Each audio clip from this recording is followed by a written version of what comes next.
We're about to take it back. Ladies and gentlemen, here it is, the most listened to radio show on the planet. This station is now the ultimate power in the universe.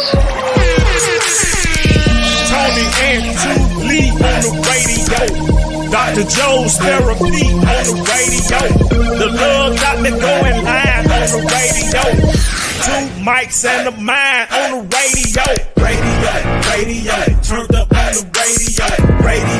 Radio, turned up on the radio. Radio, turned up on the radio. Radio, turned up on the radio. Two mics and a mind. Two mics and a mind. Two mics and a mind. Two mics. Watch this. And a mind. Yeah. Hello, everyone.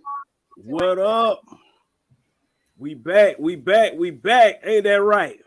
We are back. Yes, we Oh are. my goodness. How's everybody week been doing?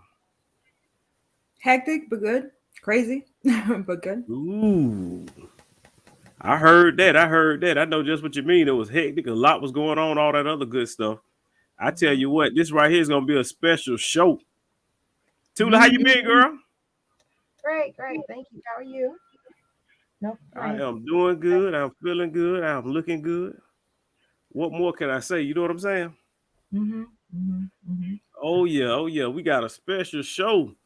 This week. We got some really, really great topics. And Resident Joe had a special announcement. Oh, my goodness. We got a lot going on. There's a lot going on. Ain't that right? Aren't we close to an anniversary soon? Oh, look at how. All right. Spill the beans, girl. Spill the beans. The radio. Talk about the radio. What are you talking about? Right? That's spilling the beans. You are absolutely 100% right. We're approaching what, Tula, you want to tell them? I don't know. Guess how many years? Oh, that's bad, Tula. You supposed to know how many years it's been. I am. And you don't know? I don't know. Oh. How many years is it? 10, 11, 12? I can't remember. How long? Okay, I'm holding on. I'll give you a chance. Come on. You said it the other time. I know I did. Yes, I did. You are absolutely right. Okay, hold on. I can tell you. Hold on one second. Yeah, go all the way, scroll all the way back. I tell you what. And while she pulling up that information, I want y'all to know something. People always, they hit me up in the comment section. They always calling me and they saying, "Love doctor, why you always wearing turtlenecks? Why you always wearing turtlenecks?" Well, one of my fans hit me up. His name is B Breezy. And he actually wrote a song. He say, "I want you to play my song. This is for you. I want you to play it the next time somebody asks you about a turtleneck. And this is going to be the reason why they want to know whenever you wear a turtleneck."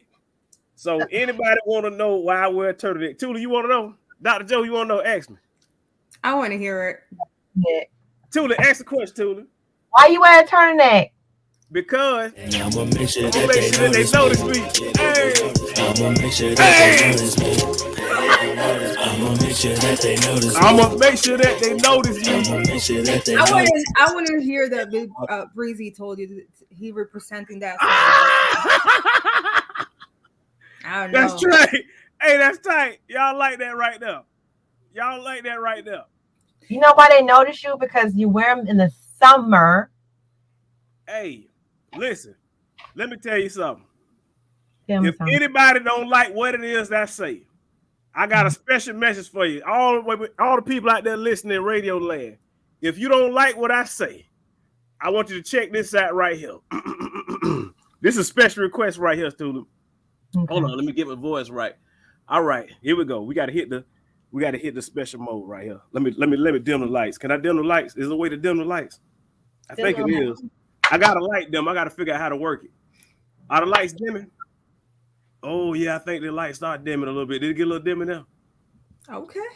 Oh, we got to set the atmosphere. Money have. Okay. We got to set the atmosphere. Here we go. If you don't like what I say or do, Pretty please. Pretty please, for your sake and mine, Unfollow me. unfollow me. Woo! I like that right there. I like that right there. Wasn't that powerful? Wasn't that powerful right there, Thule? Wasn't that powerful right there? You know what? I felt the atmosphere just shift in there. Can I say it one more time? If you don't like If you don't like what What's I going on? say, say or do, pretty please pretty please, for your sake and mine, unfollow me. unfollow me. Ooh, tell it a boko, shut it about South Carolina. What in the world? Ooh, that was good, right? I'm done. I am done. Oh yeah. Oh yeah. Oh yeah. Oh yeah. We got a good show and all that stuff lined up for y'all though. Really, really good show. A lot of things lined up, whatever. There's a lot of interesting topics that's been going on, transpiring over the course of the week. And last week we didn't have enough time to share some of the articles with you, but it really was something that we really want to share. We really want to talk over. But what I like about this show is we always get a call. There's an opportunity to call in, share their perspective. Always can learn something from each other, try to educate each other. Each one can reach one and we can teach one. That's ultimately what it's all about. But the most important lesson, you don't learn nothing else. You got to learn. Hit the cash app. Ain't that right, Resident Joe? Ain't that right, Tula? Hit the cash up. Please and thank So you. I took that little segue. We're gonna come on back to the initial question. This question was you to look up. You said you had to find out how long have we been on. Tell the people. 10 years, February 17th. That's Tomorrow. That's right, ladies and gentlemen. This show right here is our 10th year celebration show. How about that? That's a round of applause right there. That's really, really good. That's a decade. That is really, really good, ain't it? That is really, really awesome. That's really amazing. Really awesome. So, Thule, in the Yeah. 10 years that you've had this show, how has your experience been? What have you, the greatest thing that you've obtained from this show? Because I came later on. You've been here since the get-go, from the beginning. She has. Yeah. Starting out, it was very exciting. It was different. It was very exciting. And the best thing I have gained are my current co-hosts. Oh, are you serious? Oh, you caught up afterwards. But, oh, Are you serious? I'm very serious. Y'all have allowed me, the show, an opportunity to take it to a different level, reach a different kind of audience, and have a different kind of mindset. And I really appreciate it. I couldn't have done it with the people that I had in the beginning. So I am so grateful that I have you guys right now. That we are together. Not that I have y'all, but that we are together as a unit. I'm grateful too. And what has been the hardest thing for the show for you? The hardest thing is, other than the love doctor. I'm playing Love Doctor. Wow. You know I have you. You know I have.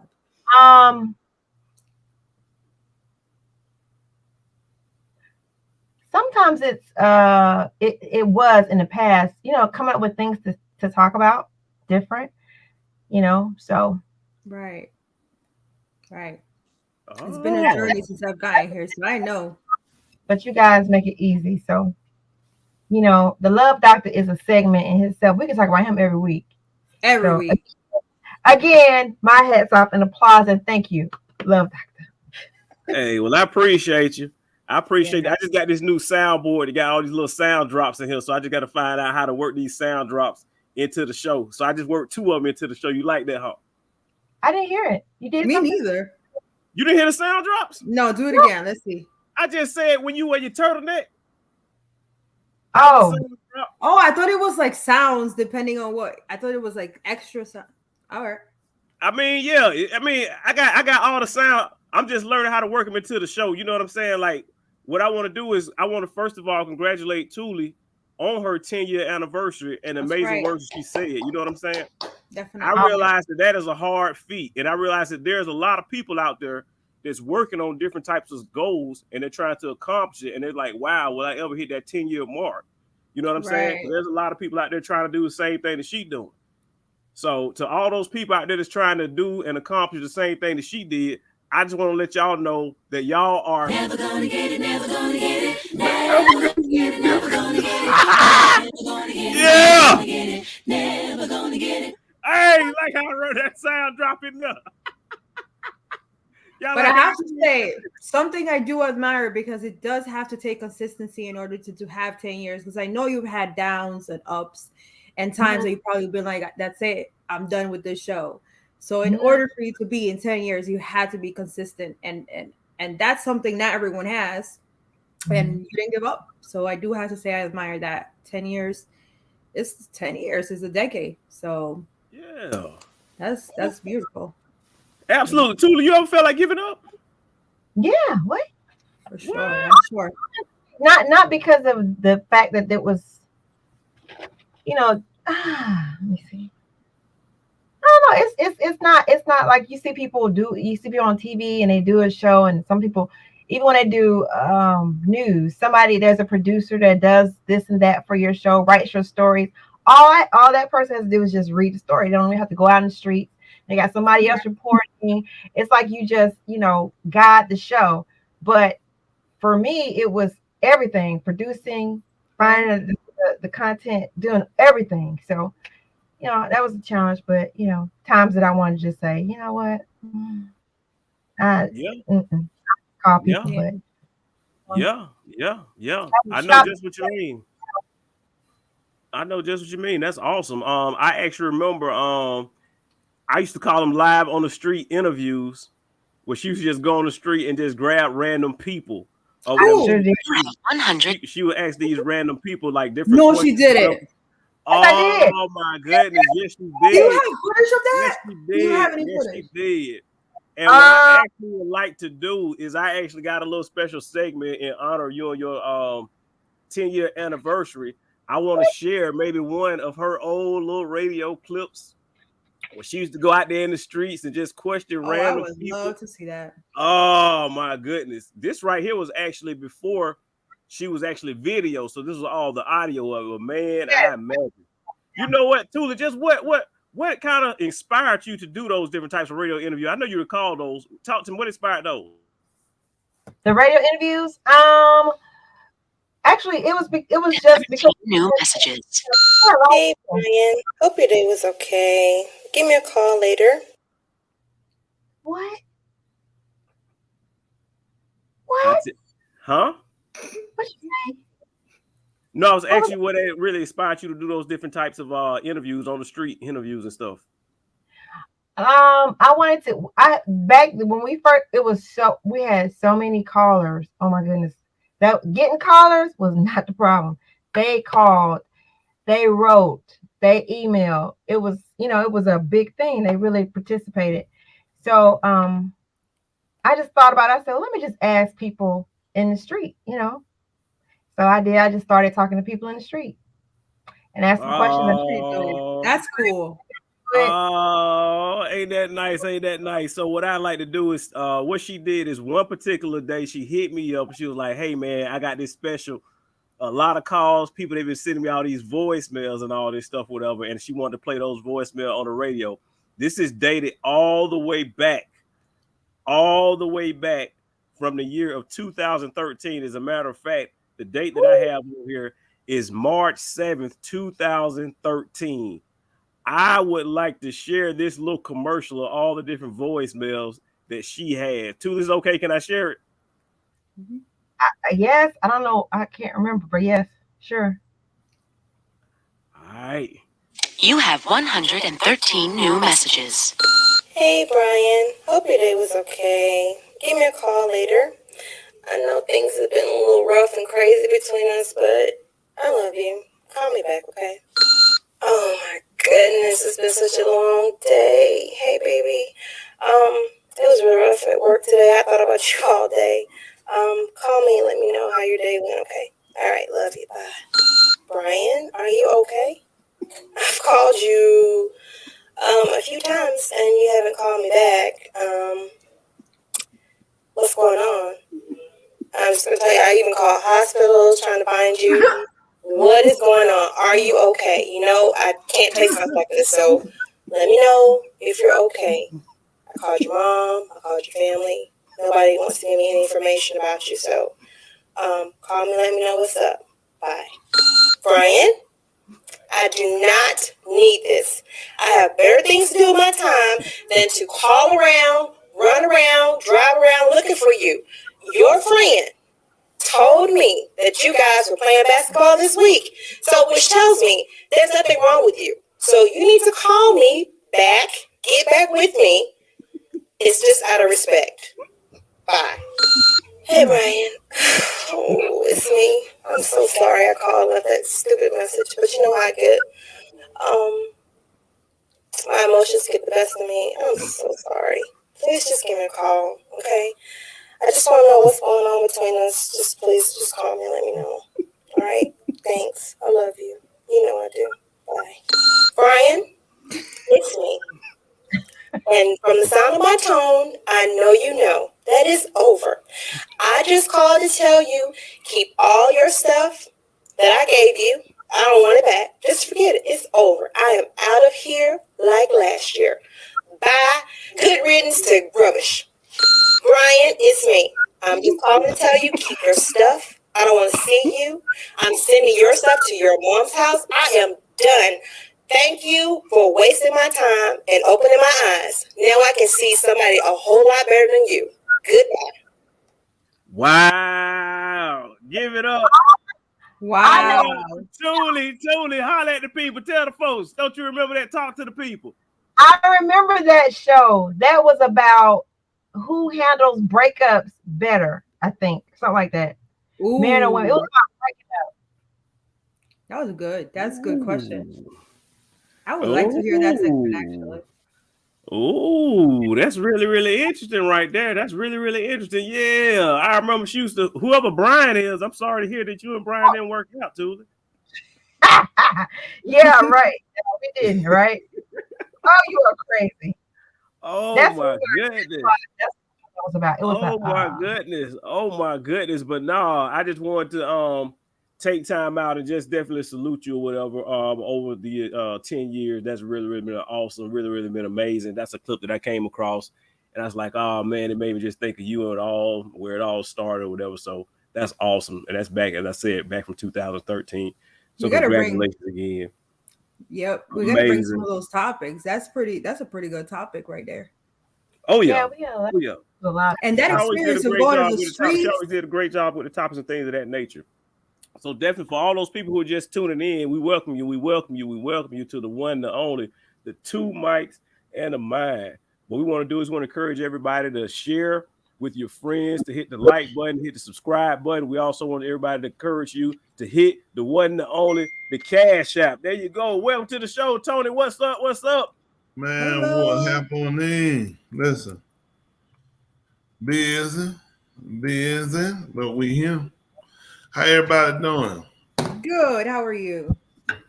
Trying to find a lighter. Hey, welcome to the 10th year anniversary celebration show. Welcome. 10th anniversary? It's been 10 years. 10 years. Yep, today, 10 years. Wow. Then I learned something new now. They want to work on here. What's happening? Yeah. Yeah. Welcome everybody to the 10-year anniversary show. Oh my goodness. You know what? That's a lot of relationship advice based on that text message. We don't know if you had out to listen to that text message, but I know a lot of people, they need all different types of advice about what can they do to actually try to make their relationship work and things of that nature. When you hear somebody leave psychotic voice messages on the phone like that, what is your advice on what should they do to try to make the relationship work?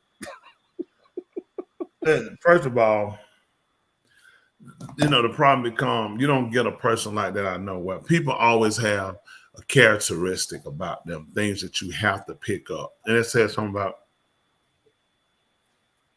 the person that got her. That's why you have to be so careful when you get in relationships, because people tend to tell on themselves. I had a stalker before, Tuli.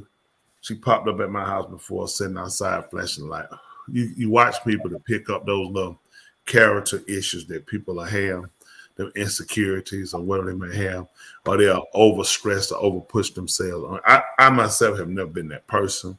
That's just not my, my forte. Right. I've been pissed. Nobody like to be dissed. Nobody like to be disrespected. But I show the same by. You can lose my number. Don't worry about me. I'm done. The time, effort, waste. You can have people like that because people more or less don't know how to sell themselves on themselves. They sell themselves by threatening or overdoing. Oh, I gotta get back this chick. She crazy. Oh, girl, she'll hunt you down. Oh, girl, or this dude. That says something about you when you get in a relationship with people like that. Always look for key things about people, whether they're too expressive as soon as you meet them.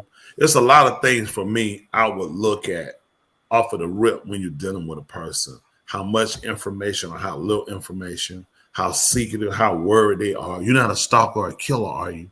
I mean, if that's the feeling you had, why did you come? So that tells me, is it you had that experience already with somebody, and now I'm dealing with somebody, I got to fight a lot of phobias. It's a lot of things. For people that's trying to get in a dating game, I've been out of it, but I still know it. It ain't no better. I got out of it, so it's terrible. When I was in it, it was better. So I can help you and let you know things you need to look for. And a lot of times what people look for in relationships, mainly today, people look for people that don't kind of evenly match them. We went this weekend, I seen a couple. And this guy, he was completely, he was one step under ugly. The woman was a lot more, known, popular, better looking. And she was with him because, that's her security rim. That was her security. It wasn't, like women say too, get them. It ain't about the looks. It's about the personality. Yeah, I had to look past your face to find out about your personality. So when you're a person and you can look past a person's face and get their personality, what does that say about you? Your face won't let me go any further. If you have a beautiful personality, it's deeply embedded and rooted, I would never know about it. That's not to say I'm better than anybody. It's just before anything, there has to be first a physical attraction of some kind. There has to be. That's going to engage conversation. The face is not there. It's not a conversation. I will never talk to you to find out what's that nut inside of the hull or whatever. The hull can stay cold. Throw it on the ground and smash it and the nut inside of it. There has to be something outside that draws a person to want to know the better of you or more about you. I think a person needs to first make sure they're secure in themselves and they really know what it is they're looking for. And they say, the answer is a companion, get a dog. If you're looking at a relationship and you want to be involved with someone, I wouldn't look for a companion. I look for someone that better suits what it is I'm trying to do and what I feel like my needs are. At the same time, is looking at, do I compensate on the same end for the other person? One person, well, I'm not worried about it. I don't look for a whole lot. I'm not looking for a person to do a whole lot. I don't expect a whole lot out of it. That's a person I would avoid. That says something about them. I just need somebody. I can't hold on to anybody, so I don't have a real criteria or a standard or anything that I, try to demand or ask from a person, because I myself don't meet up the standard. So I wouldn't dare try to hold someone to another one. Just a lot today that people don't talk about or people don't deal with.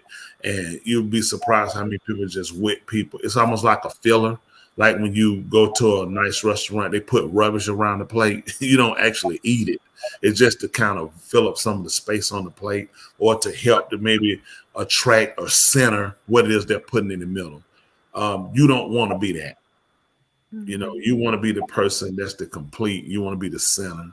You want to be the attraction, and you want to know what it is that you actually are attempting to try to do, or what it is your goals, or what you're trying to obtain in a relationship and with a person, and be able to, when talking and you set and you add it all up and it's not making sense, or you can see where this is going, be able to say, hey, it's been real.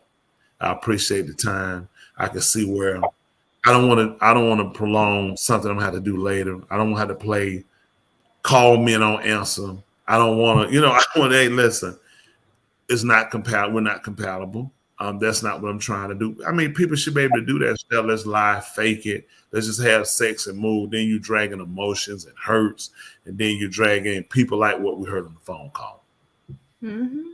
But you what's say go you ahead. said you had an experience with a stalker. I did too. I want to know your. Yours is probably true. Go ahead and tell yours, Resident Joe.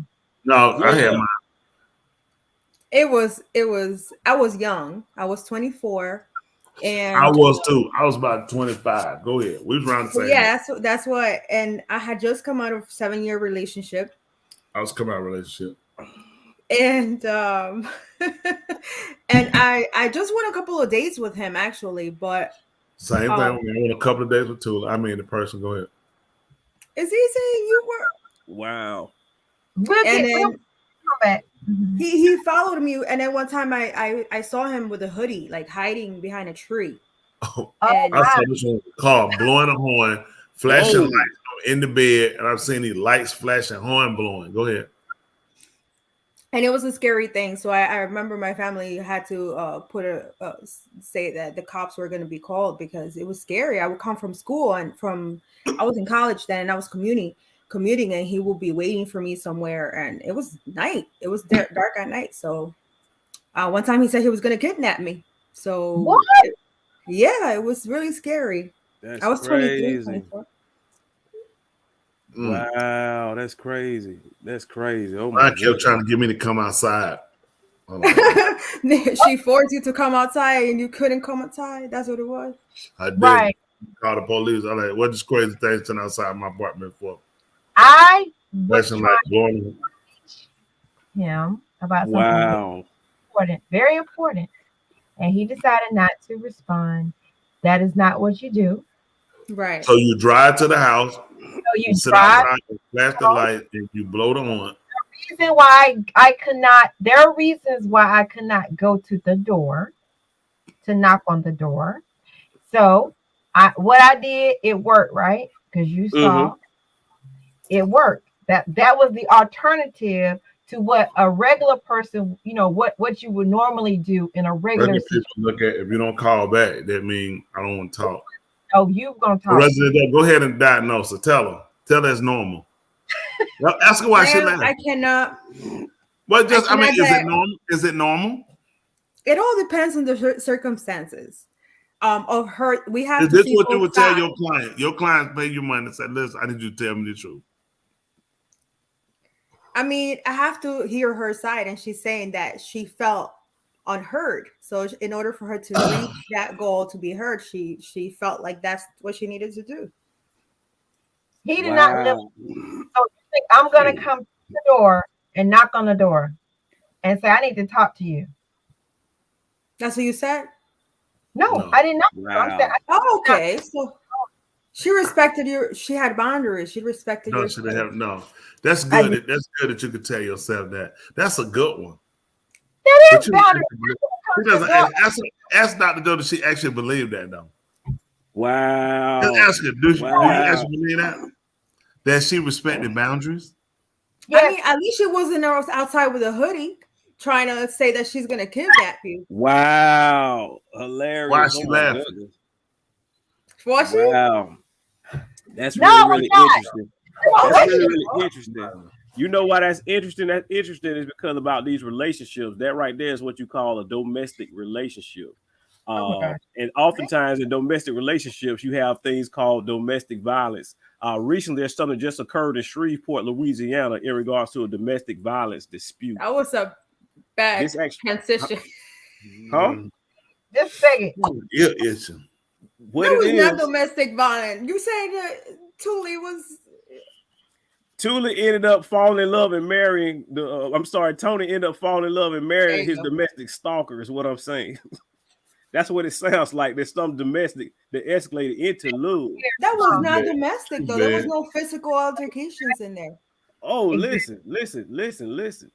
Speaking of physical altercations, there's a domestic violence story that happened recently in the news. What's interesting about this particular domestic violence story is this domestic violence story actually shows the different aspects of it. It shows the phone call all the way up until the police encounter, all the way until the overall conclusion of the matter.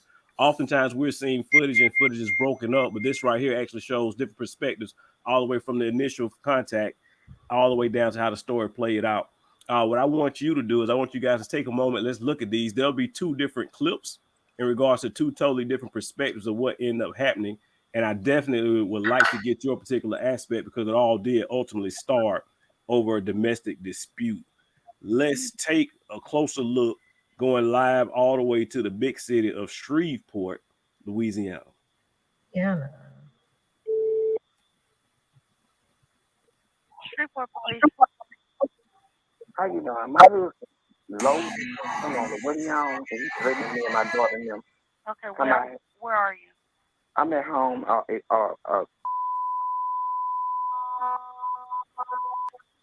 What's your building number or letter? Let me ask my daughter. The number is explain. And you said Okay. What's his building number? What I'm saying? On the right side. okay. What's your name, ma'am?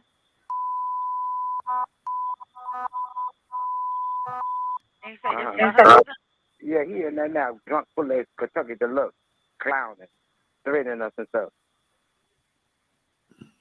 Okay, and what's your husband's name? Alonzo Bagley. Does he have any weapons on him? I don't know. He in the room with the door closed. In the bedroom? Mm-hmm. And he only been drinking? Is he on any drugs or anything like that? I don't know what he on. He come from Cedar Grove. I let him use my van. He come from Cedar Grove, real rage and stuff, acting a fool. Okay. You hear him over there? You hear him over there bumping the wall stuff? Okay, we'll get the police headed that way. Okay? All right. All right. Bye-bye.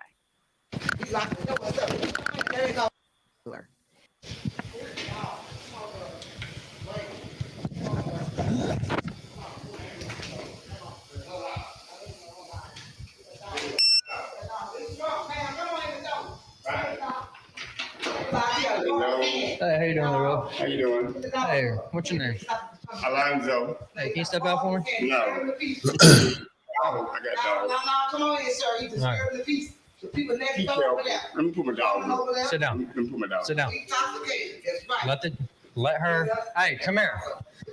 Come here. Put my dog up. She can put the dog up. That's right. He disturbing the peace instead of got weed back there. He's clowning. The woman next door with him. You know, I'm about to give you I don't think that he can go in. He's like, no, what's up? There you go. Hey.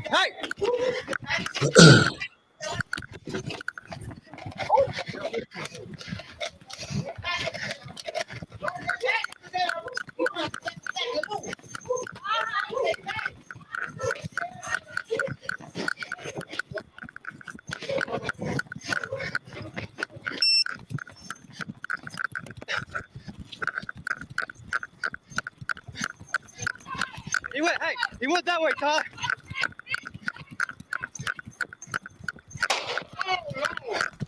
Oh, God. You shot me. Oh, no. Dispatch, send EMS right now. Shots fired. Shots fired. No.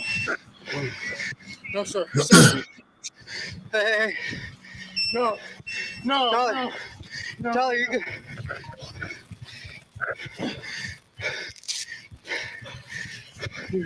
Hey, No. Hey, come on. No. Come on. No. Come on. No, man. No. Come on. No, man. Come on. No. You're good. No, man. Come on, dude. Dispatch. Come on, man. Send EMS right now. 1018. Come on, dude. Hey, come on, dude. Stay with me. Stay with me. Hey, put pressure. Put pressure. Stay with me, man. Stay with me. Come on, you're good. You're good, bro. Stay with me. Hey, you're good. Hey, keep breathing. Keep breathing. Keep breathing. Stay with me, man. Stay with me. Breathing. Hey, you're good, man. Keep breathing. Keep breathing, dude. Keep breathing. Keep breathing. Keep breathing. Fuck, dude. Alex, hey, go to the front of the building. Go to the front of the building. Wave them down. Wave them down with their flashlight. Come on. Run. Hey, dude. Hey, you're gonna be all right. You're gonna be all right. Look at me. Hey, look at me. Look at me. Look at me. We got one running, dispatch.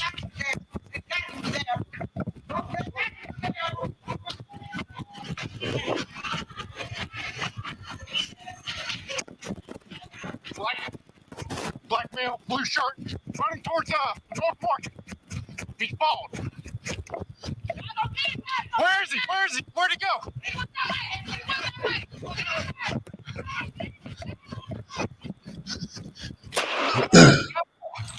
Oh, God. Oh, no. Dispatch, send the EMS right now. Shut fire. Shut fire.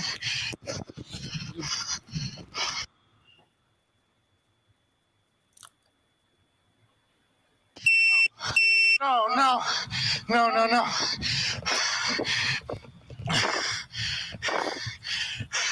Fuck, dude. No. Hey, come on. No. Come on. No, man. No. Come on. No, man. No. Just wanted to briefly share those three perspectives from y'all. What's y'all take on those different perspectives? First of all, my first take, this just happened February 3rd, 2023. Why did they call the cops again? It was a domestic violence situation. Apparently, he came home drunk and was getting into an argument with his wife. Bro, the police got to be called and come get him out. He disturbing the peace, and now he got himself shot. When he went in the back and went to that room, I knew it was going to be bad. This is the kind of thing where, people don't realize the life of a quote-unquote black man. We'll all say, every race has their issues and problems with, law enforcement, whites, being disadvantaged by whites, Hispanics and Asians and other people. But for people of color, this is a constant for us. This is the fear you have, and even with the female, white, black, Hispanic, or whomever. I mean, we're put in a situation, and unfortunately, you ladies are too, where you have to worry about a man killing you, or hurting you, or stalking you, to take your life or kidnap you. But the fact that with any color female, she calls the police and she said, "Sir, I want him out of here." Initially, you look at, I live here, I pay bills. This is my house. What? Come outside? No, if I come outside, and the reason why I took you to come outside, you lose your strong man point. Because I'm not in the street, I'm in my home. So you got to explain, how did you come in my home? Yeah. My home is my castle. That's a law. Your home is your castle. That's your domain. And you have, there's a protection against unlawful entry. But once I step outside with the police, now you're stuck with obeying a command and losing your position to stand. No, I will not come outside. So you got something to hide. I just gave you an order. But if I walk outside this door, I lose my command as well of I'm in my home. I didn't do anything. If I'm fussing, I ain't hit nobody. This is my wife. Neighbors didn't call complaining. She mad. Okay, I understand that. I hadn't hit her. I hadn't threatened to kill her. I'm upset, whatever my issue, my problem is. When you bring them in, you bring in a person that's not trained in humanity. I usually make that word on how humans, people, how to do things to where I'm coming to a situation, not a situation where a woman being beat, a gun, a knife. You guys are just arguing. Let's see how we talk this out and make sense of it so nobody goes to jail. Now, if you continue on in a path of, F you, officer, F all that this, now we move to a different dynamics of things. Because I'm only coming because I was called. I didn't pop up here on my own. Okay. Let's see what we can resolve the matter. And the only way to do it is to hear both people's side. But now you have police officers that damn sure, that's easy to say. We got all this, Quit your job. Quit it today. We don't need your whining and complaining if that's all you give us. It's no way around it. You are a police officer, which means you have to run to a burning car into a fire department together. You have to run the CPR or first aid care till the ambulance gets there. You got to be the social worker, the kid who's escaped. I got to go catch the kid, find the kid who broke the window. I got to go and rescue the kid that was kidnapped by his father, by his the mama's boyfriend, the stepfather. I got to intervene into a stabbing, a shooting, gang violence, and drugs. And I'm holler what I ain't doing. I ain't sign up for this. What did you think you were gonna do? Write tickets and go home? It's a job that has so many responsibilities, more than one person can handle. So mentally, you have to be so engaged and strength to realize, instead of going here with lock up, how do I fix something? I don't have the paperwork. They're better when I leave than they were, and I gave them something to consider. Not every case, but there's no reason to be when your first response is, wow. Now, come on. How? They trained me to kill without checking, and now I'm going to be the rescuer? If he's choking on his back, roll him on his stomach. That's common sense. He was on his back, so the blood's going down. Roll him on his side. Roll him on his stomach. But now you're trying to rescue after you kill. Why was he shot? Right. Yes, he made a lot of it. And I know people, he shouldn't have ran. He should have done it. Okay, stupid. This is what happened in real life when things are moving. Let me think. I'm this person. Let's put ourselves in his place. I'm this man, whatever I'm out, whatever I'm doing. And I drink. And I come home to this ugly wife or whatever my life is that gets me upset. I mean, just whatever gets me going. And I'm upset. I'm a man. I have a right to be upset. I'm a human being. It's gone to call the police. Oh, he did. I don't know what all he did. I'm not agreeing with what he said. But let's just look at it. Am I thinking when I come home, I'm going to get killed? You come home because this is your safety. I'm at home. What you say? Come home, baby. Get out of the streets. Come home. It's not safe out there. I'm at home, and when the police get called to me, why? I'm telling him, I'm trying to find. No, I know how this works. Y'all will kill people. I come out the door, y'all beat me up. I wind up dead. Mm-hmm. Yeah, it was stupid for him to run in his bedroom. All dumb. But if he didn't have a weapon or a gun, then we have to kill him. That's why he was wrong. Dumb. 100% dumb. Who thinks they're going to die? Just like Nicholas. Okay, this bad scene. What am I getting stopped for? And I'm finna die. I died at night. It's heartbreaking. It's depressing. And then, white people. Let me guess, white people. Oh, they want another reason to burn a building. You tore up the nation's capital because your white boy didn't win. No one harmed him. No one took his life or his kid's life. There were no guns pointed at this man. You people threatened to kill the Vice President of the United States, the Secretary of State. The Secretary of, Speaker of the House. You threatened to kill the whole Senate and Congress. White people, nobody can be more violent than you. We got killed. When we ever threatened to kill the whole police department? When did we ever threaten to do it? The army. That's true.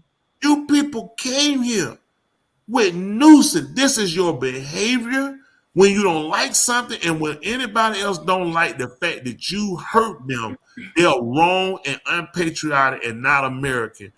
You were not American on January the 6th, 2020. You were terrorists. You white people were terrorists. You were murdered. You hurt. You killed police officers. You injured 180 some police officers. And not one time the lazy cracker police have ever came out and complained about them. Where has it been an uproar about these people? 180 officers. Go look up how many officers were hurt by the hands of black people 2020 and look at the numbers of white. In one place you hurt injured 180 some police officers because you didn't like the outcome of a vote. That's what the democratic system was about, you retard. The people's choice. It ain't every one of y'all. White people not fair. You might not like it. It's just you're not fair. You're not fair. He was wrong. Nobody black gonna say, but guess where he was too? He was in his house. Mm-hmm. And died. That's what you want us to do. Go out and work, keep your kids, build your buildings, cut your grass, manage your corporation, and then go home and lock ourselves in the house so you don't kill us. You're not right. Wow. You're not It's fair. amazing. People not It's fair. amazing. Yeah. If it was black officer shot, a white man jumped over there, he was wrong. Wrong. It's just unfortunate. It's the color of people you constantly keep showing me getting shot of me. And it's hard for me to set up and say, separate myself from me. I am me. Separate yourself from your hatred, for your overlooking and respect of other people's right to life, religion, property. You took from the so-called Indians. You kidnapped from Africa. You diseased people and shot people. You gave the Indian blankets with poison in it. They kill them and their babies. And the so-called Negro will have the audacity to go to the establishment and let that man administer any type of care to you. This man is nothing more. He's less than a veterinarian. And it's time out for us sitting around and not saying nothing about it. It's nothing changing. People, I told my people, didn't I tell y'all? I said, niggas won't be the last person to die. Don't put all your heart in one so-called Negro dying. They'll never stop. Because you don't, people of color, if you listen to me, this every one of you, include me, you don't love yourself. You need for this man and this woman to give you kudos for who you are. You need them to say, I accept you. Because if that was not the truth, you wouldn't allow for another quote-unquote black man or black woman to be slain at his hands. I have offered the only solution is complete separation. There had to be complete separation. The so-called Negro had the rule over himself. He cannot allow him to be his ruler. It's no more. You can't be my master. As long as you stand this man, as long as you stand his oppressive system, his disheartening, dysfunctional system, you man, you sir, you woman, you man will never be anything in America. I don't care what badge, I don't care what corporation, I don't care what business, I don't care what ball you dribble, throw, strike at. You will never be nothing in America because you're afraid to stand up to this man and tell this man, you are not my master. He controls every artist. Prince tried it. And where's Prince at? You know where he at? Where doves cry. Michael Jackson tried to stand against where he at. Everybody that tried it. Listen, tell Jay-Z and Beyonce to try it. Tell Rihanna to try it. Ye done showed him. First black billionaire rapper. And where he at now? The value him. When do people even talk about him anymore? Kyrie Irving watched a movie and tweet. You think his whole life unraveled? He had to apologize to races of people. He said, hey, I saw this movie, check it out. So the movie that you produce, I'm not producing a movie. The movie that you endorse, I never endorsed. I don't know. I just said it was a movie I watched, a documentary, and just tweeted it out. So this movie that you pushing, hold on for a minute. That's how, see, they'll keep driving and gnawing at you till they break you down. And Kyrie became that hater of Jewish people, constant apology. And he loved his master so much. And Kyrie be strong. Kyrie did what every other nigga does who need white approval. You apologize even when you ain't done wrong. That's something else right there. Hey, Resident Joe and Tula, you guys care to share your perspective on what you just saw? I'm interested to know your perspective as well. That was sad. I didn't like when he went to that room and he closed that door. I was afraid. Actually, I was afraid for the officer when that door closed. I was like, what is he gonna do? I really thought he was gonna do something. I was afraid for the officer. It was just really bad. Really bad. Yeah. Resident Joe, what say you? To be honest with you, I see so many. Well, first of all, no one should take somebody's life, especially if they're not being a threat to others. And I don't see him being a threat to others. But with the wife, I feel like if you're married to a black man, and you're in a domestic violence, I mean, you are. I don't know the past, or I don't know what's happening in details in this situation. However, you're with this man and you call the cops knowing that results for a black man is not that great, right? Like just minorities, it's just not that great. So I think there's other solutions when you're going through those things, such as change the locks of your house. Don't allow this man to come in because he drinks, because it's just, as I've seen it happen, right? Growing up, where a abusive man or vice versa, and they will never call the cops because eventually we know what that's going to happen. Or maybe he has a record and eventually he's going to end up being in jail for a long time. And then the fact that she called the cops, it already was like, I'm not saying she doesn't need to defend herself, but there's other ways to do things, such as separate from this man, do something about it. Yeah. And it's just that upsets me by itself, because you're like, he's over there, like you're so excited. It's like you hate this man. Like, if he gets away, he gets away. You wanted him out of the house, so let him get away, But yeah, it's wrong to kill a man, but I see so many other wrong things here too, So yeah. Wow. So the wife said he was in the room, so I'm like, you could have left. Yeah, I'm with you looking at it now. She could have left. He was in the room. She didn't say he was in here throwing stuff and hitting me. I didn't hear that on the call. Right. So in the room yelling. Yeah. It's sad. What's even more sad is something that Tony alluded to is about separating and us establishing our own, getting our own, and breaking away from different things. What I want to do is I want to share with y'all a quick photo. And they say a picture is worth 1,000 words.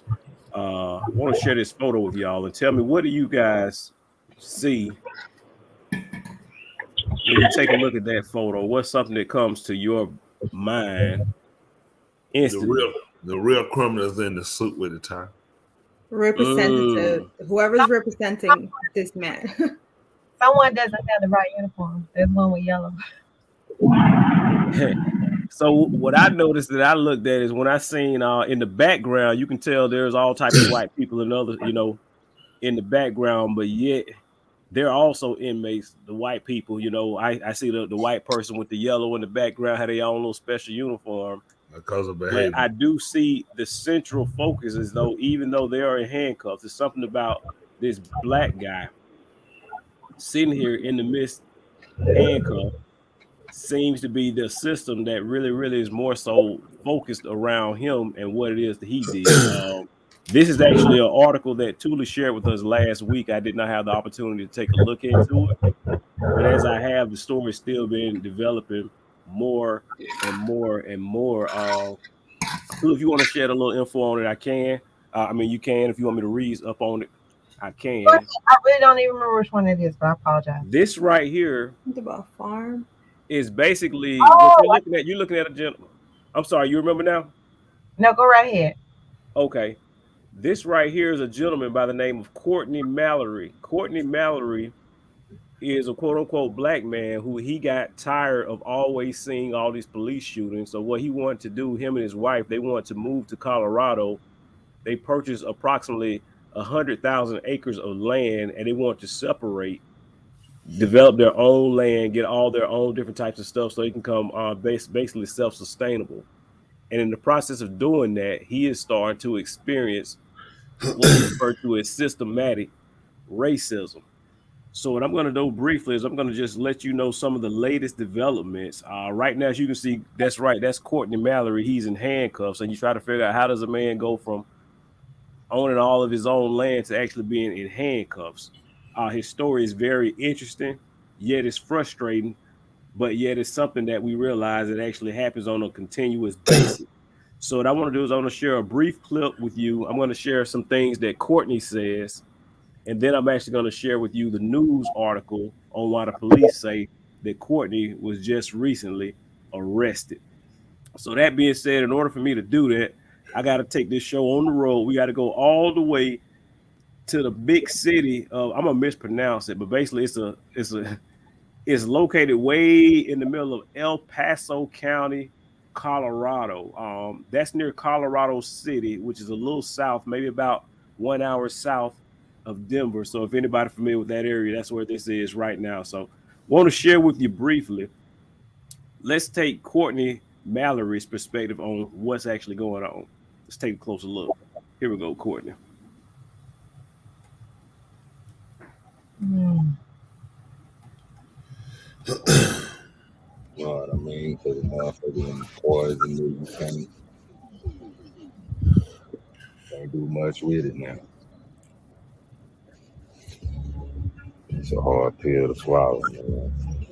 You wake up every morning and you do this for a living, know what I'm saying? But you got outside people working against you. Then law enforcement and they don't give a damn. They don't want to do their part. It's never enough for them. That's like I say, you always got to prove, you know what I'm saying, something to them. You always got to prove something to them. But when they say something, it's the fucking gospel.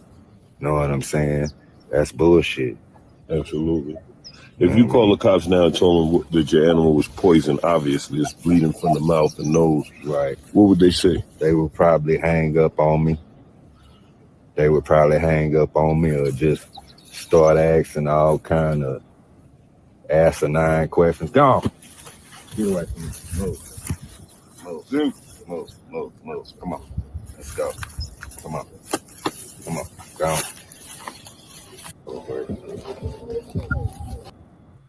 So that's a brief little clip right here, but I want to share with you this story with the news article to give more perspective, more background on what it is we just finished watching. So let me pull up this other clip. It's going to show just that.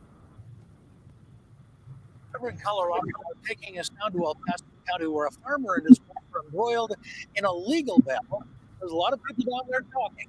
Michael Abeda made the drive down I-25 to get this story. A story out of El Paso County that is getting national attention. A farming couple say they are the target of continued racial harassment online and in person. And today, with the help of the NAACP, one of them is being bailed out of jail. Courtney and Nicole Mallory say they own a ranch encompassing 1,000 acres in El Paso County. They first made headlines a few weeks ago when their story was posted on a digital outlet. They say that, among other things, they've been harassed and their property vandalized. We are stalked, we are harassed, we are chased, we are followed.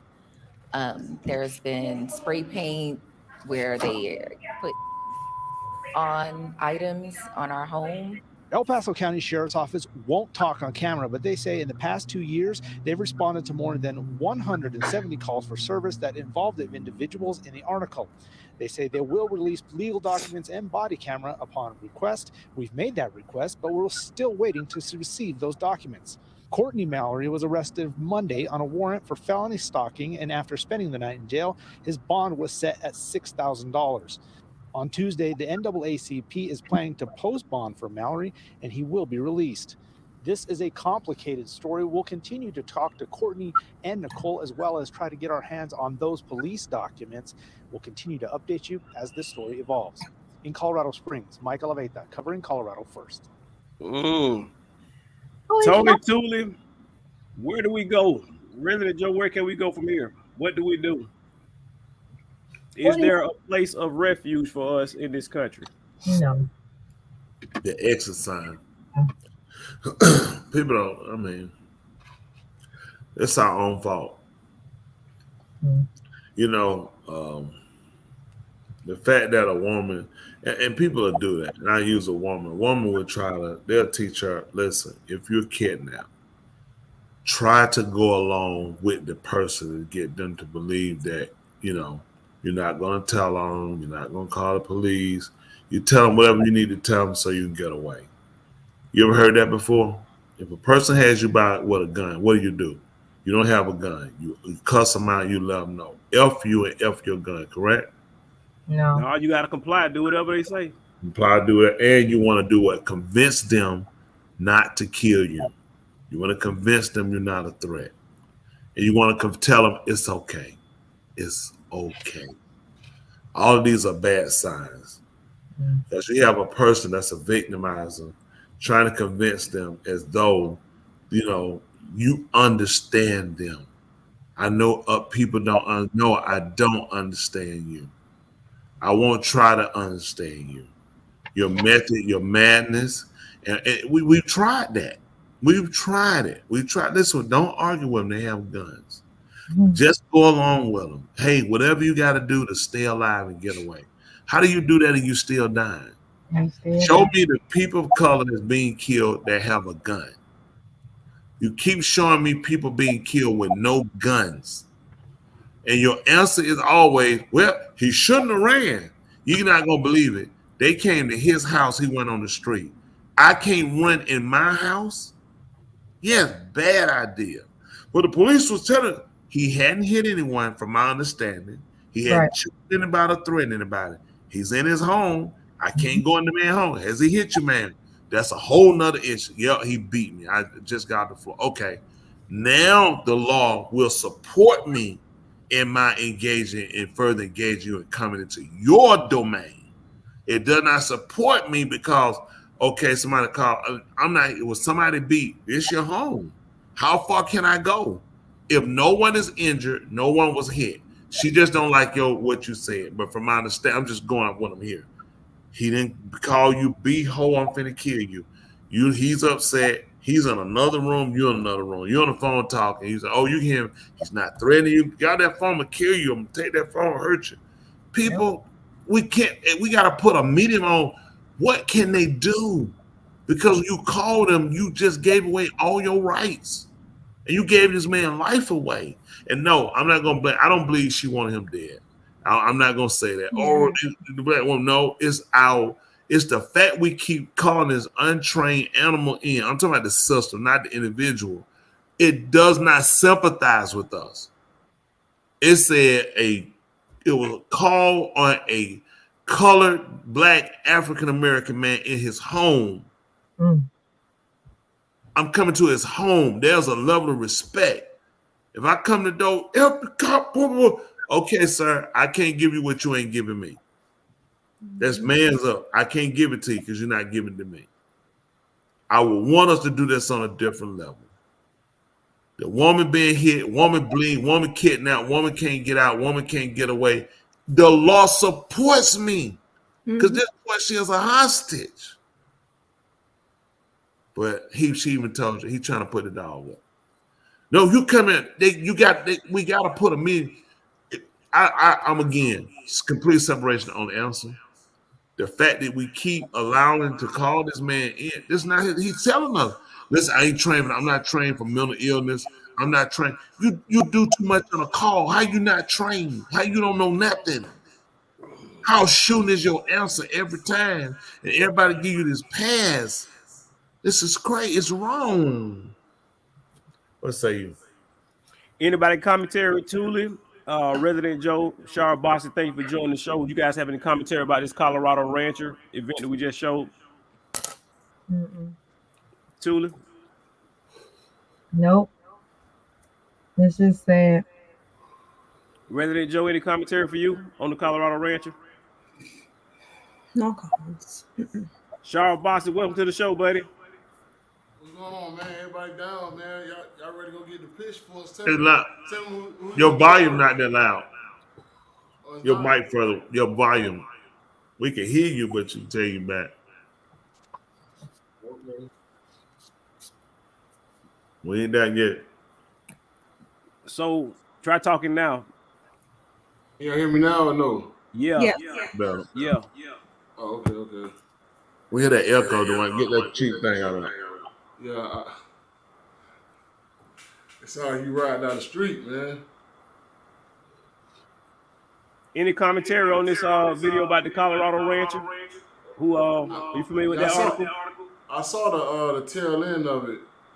Says stuff was getting poisoned.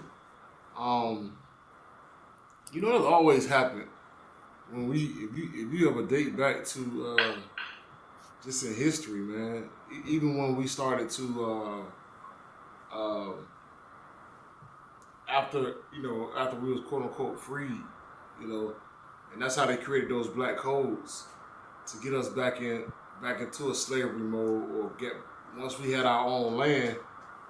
Of course, we had to get our own cattle, we had to get our own things, we had to get our own, tools to be able to make it. But at the end of the day, when they're killing your cattle, they force you right back into slavery. They force you right back into a situation to say, well, I can't protect myself, I can't protect my cattle.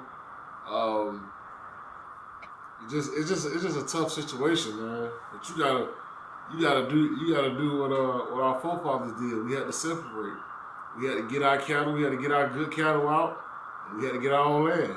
We had to go far away, you know. And then we get blamed for poisoning your cattle. We get blamed for taking the best cattle. So it doesn't matter what side you're on. You gotta just prepare to exit. That's what I tell all my people. Prepare to exit. What are you doing? Let's look in the mirror on ourselves. Are we ready to exit? Do we have the sandals on our feet? Do we have the staff in our hand? Nah, because we got Instagram in our hand and we got Kool-Aid in the refrigerator. We comfortable. It's exit for what? This is the life. Hey. So we get in the situation of, if you ever take a poll of 99% of black people and they say, listen, they gave you a ticket and they gave you $100 grand to leave Africa, to go to Africa, what would you do? 89.9% of them, they're gonna stay right here. Yeah. You know what I'm saying? And so me personally, I never want to leave a situation to get in the worst situation. Once we go over to Africa, we find out that France run them. So it's kind of like, you know, what's gonna be the solution, or what's gonna be where we stand. But each our household, I think we need to prepare to exit. Just period. We have to prepare. What are you doing to be able to get out? What are you doing to be able to prepare yourself? Because this is not the first situation that's gonna happen. It's not gonna be the last situation that's gonna happen. But at the end of the day, between the first and the last, it leaves us. So I mean, of course, it's wrong. But I constantly see and seek ways to do better. But we gotta prepare our particular minds. And do you have enough money to exit? We can't get halfway over the sea saying we ain't got enough gas money to go, or halfway there, and then we turn servant to the lender. You know, we become borrower to the lender. So I think we're over a situation we need to be in. I think we need to be in a great situation to leave, preparing to exit.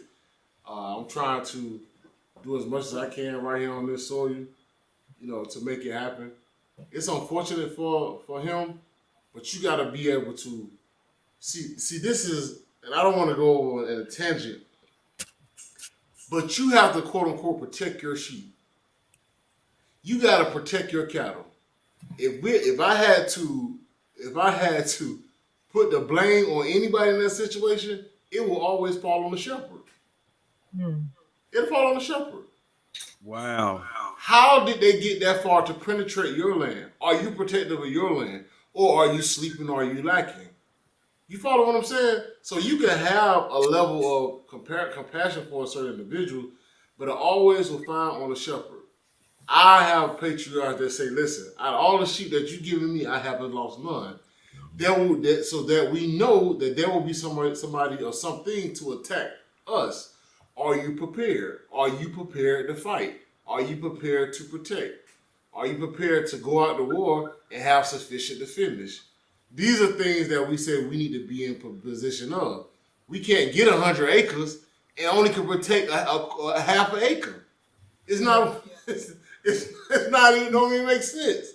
How about I get 100 acres and I get 100 like-minded people that's of my mind, sit at least to them and let them have an acre apiece and we can protect together. So it's nothing wrong with what we're doing, but we have to get on a defense to be able to protect whatever we're given, whatever we go out and purchase. Because at the end of the day, it's going to be on the behalf of the shepherd, on behalf of the person that's watching over it, or the cattle. How did they get poisoned? at the end of the day, and so you got to protect yourself. Whatever we decide to do, we just got to be prepared to exit, and we got to be able to be ready. So. Yeah. Well, definitely, I appreciate y'all on the panel for sharing y'all perspective. Why you keep reverbing real bad? I think it's the shades. I'm thinking that too. Well, that vid. Confederate. Maybe it's not me. Let me see. It's you. It's only happening on yours. Cut your mute on. How about now? Sit down. It stopped. It's still reverbing? Nope. All right, it's Bostix. I just muted Bostix mic. Boston, say Yeah. something. I got his mic muted right now. When I unmute it, it'll start Unmute back. it. All right, it's unmuted. Go ahead. Boston. Yes, sir. Yeah. It's got a reverb. Does it sound like a reverb in? Hello? Does it sound like a reverb? Yes. Okay. So it's when your mic doing something, he trying to readjust it. How we doing, Confederate? Good to see Hey, you. Confederate, how you doing, buddy? Good to see you. Hey, great to see you, man. I seen a picture of you. And I seen some people on the background on the side of you. Is that true? Or was that one of them Photoshop photos? It could have been Photoshop. We just gonna leave it up in the air for interpretation. There you go. There you go. You had to be there to experience it. That's all right. We appreciate it. We appreciate it. To We're the good Family seeing you. 5, to Sheriff Bostic, the Wolf, to Love Doctor, to Miss Tooley, to Resident Joe, Dr. Joe, and to the Honorable. All of y'all are honorable in my eyesight, but to the Honorable Rock Tony Smith, this is your neighbor, Confederate State 48. Just wanting to kind of chime in a little bit on what the discussion is on tonight. A situation came up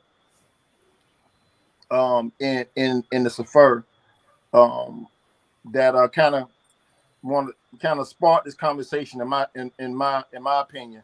I believe in our scholars, they can help us with this. Sharf and I believe it's in Aleph Malachim 11 about Hadad. He wanted to go to mourn for his Abba, and they wanted to tell him to stay in Mitzrayim, and he wanted to go home. And they was like, well, we got this here for you, and we got this for you. And he was like, you know what? I want to go home. And the problem is, they don't want us to leave, but they don't want us here at the same time. And my point in case being is, I want to be like Hadad said. Let me experience, let me experience going to the place of my nativity. But then you have these people that's over in the land, occupying the land with just a small portion of it, which they call us Beta. They call us Beta Israel, which is derogatory in itself. When you look up the etymology of it, they say that we don't have an allotment there. So where do we belong? And so geographically, I'm saying, so where do we belong? So, but if my memory serves me correct, our forefathers were told whatever their foot treaded upon was going to be ours. And the problem being is we're allowing outside forces and outside entities to push us back until they push us to a place where we have nowhere to go but to defend ourselves. So I believe, even in sight of everything that's going on as being bad, I believe that it's going to work out in our behalf, our benefit, because we can only be pushed so far. You can put the song back in the early 80s was "Don't Push Me Because I'm Close to the Edge." You can push me on it so far until I begin to push back. And I believe for the so-called Negro, he has to continue to be pushed until he gets the heart, the fortitude, and the mindset to begin to react. Unfortunately, I'm just one of those individuals. I may not make it out of this place, and I'm fine by that. But I'm going to die with dignity. I'm going to die protecting the people that I have, the people that I care for. I'm willing to give up my life for that. That's why I'm preparing myself to be able to live according to the book. So then if I do have to sacrifice the Makai, I can do it for a worthy cause. But until I get myself together, and all of us get ourselves together for the purpose of our Creator, the Most High, Yahuwah, then we can begin to do this fight. But speaking from a carnal, I guess you call it a carnal standpoint, from a secular standpoint, us as so-called Negroes, what we have to do is we have to designate a leader. We have to we have to designate a leader. We have to confirm that leader. We have to vet that leader. We have to listen to that leader, and we have to follow that leader's blueprint. His, like Shara Bostic had said, that he blamed the shepherd, right? But then when the sheep don't adhere to what the shepherd is saying, then we're still in a bad situation, you know. And I like I said, we needed one voice. We have a voice. He's on the bottom corner of the screen right here tonight, you know. And he's given us the blueprints. He's given us, you know, the recipe in order to be successful to do this. But then, like he said, where are my men? Where are they? Where are they? And Sheriff Bostic said it. They're in the nightclubs. They on the corner. You know, they everywhere but what it need to be. Protecting what belongs to us. So that's my take on it. And for our women, like I said, I apologize because we become cowards. We become fascinated by what other people have. We've been intoxicated by the luxuries of this place, and we've sold our manhood for trinkets. And at any time they can come back and they can take it back from us at their will. Love Doctor, 1959, Wrightsville, WRIGHTVILLE. Would you put that on the screen? And let's see about an atrocity that they never talk about. It's a part of our history. They want to talk about Black History Month. There would be no history if it wasn't for blacks. So Black history is what they call 12 months out of the year. So it's not just designated to just what they call February. This Black history is a thing of 12 months, you know, 365 days of the year. Look at that. Boys, not men, boys. Boys. Where are the men? This is what these cowards do. They burn up in a dorm room trying to get an education. And these cowards right here, what, I mean, look who they got up there. Look at this. Right before they was massacred. Oh, really? They was on a train car or something? They was in a dormitory. What was the picture for, I wonder? Oh, let's see. They like to look. All right, well, One thing they tell you. let's see. Hospital building. Oh, they're in a boys' dormitory. Okay. Know what they say about the killers already returning to the scene of crime? Mysterious fire in a school dorm in Arkansas. Wow. 69 were padlocked in a 69 kids trying to get an education. Padlocked into a dormitory.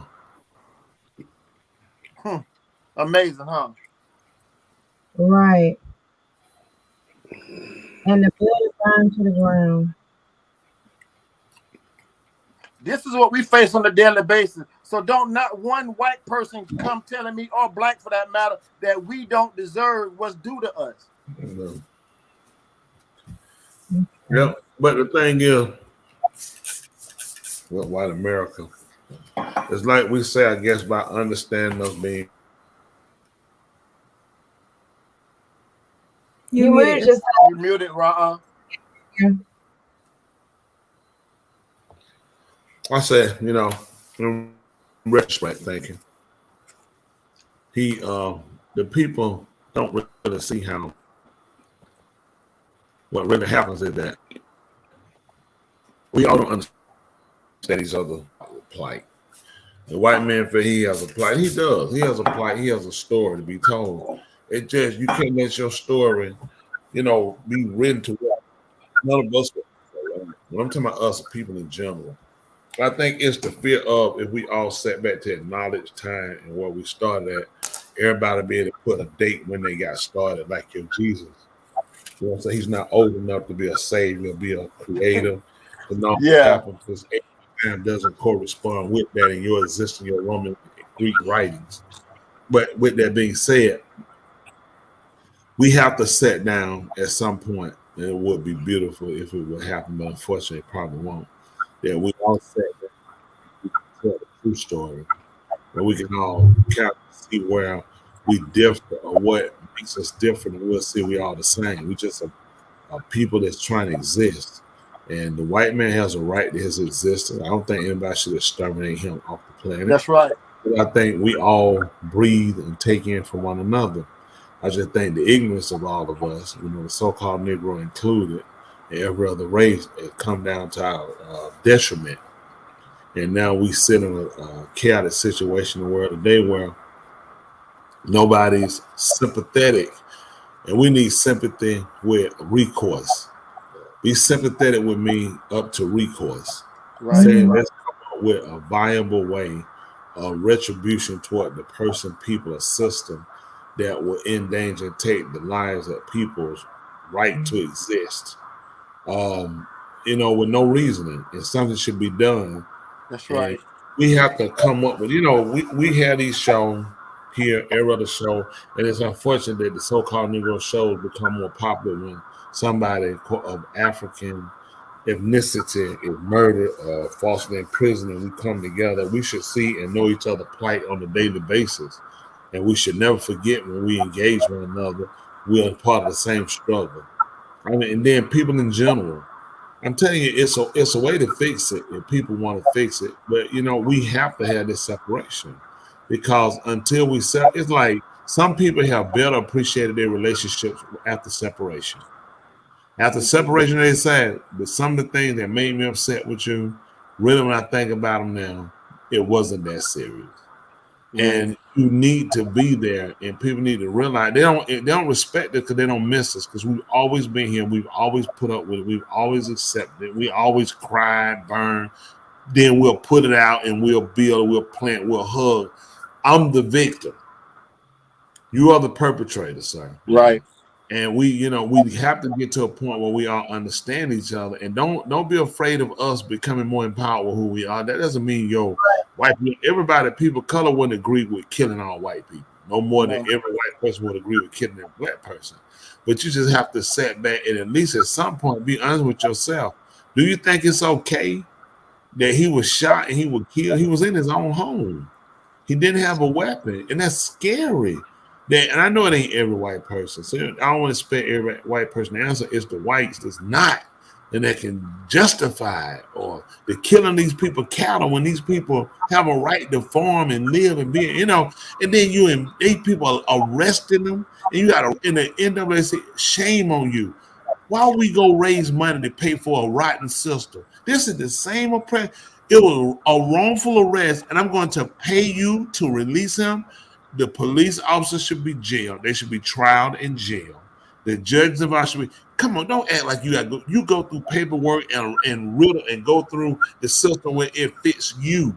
When it's your kids, your friends' kids, you vanish them right out of there undercover. You throw stuff out. It never happened. So don't play us like, oh, it's the system. Let the system work. You didn't let it work on January the 6th, so don't expect us to let it work on February, what's the date? 16th. January 6th, it didn't work. It ain't gonna work on February the 16th. If I live to see the 17th, it ain't gonna work then. That's right.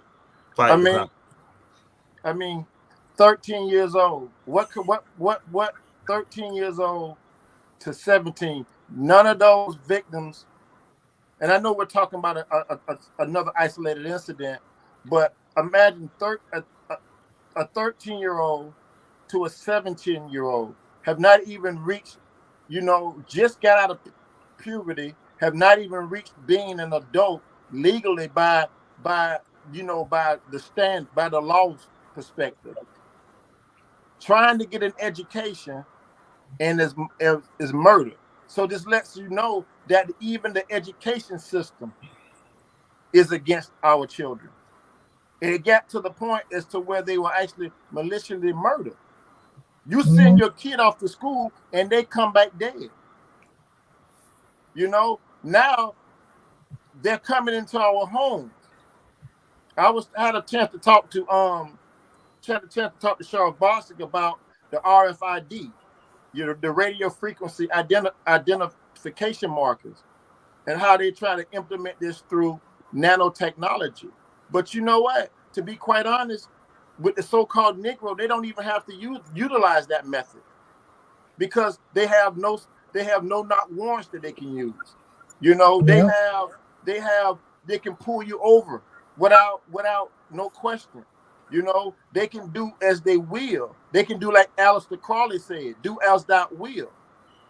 You know, they can do these things and nothing becomes of it but another conversation on another media news outlet. And then it's soon forgotten. And the moment we begin to forget and to start the healing process, it happens all over again.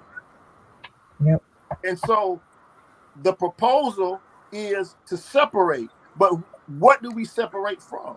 We separate from the system, true enough. But what do we take with us when we separate?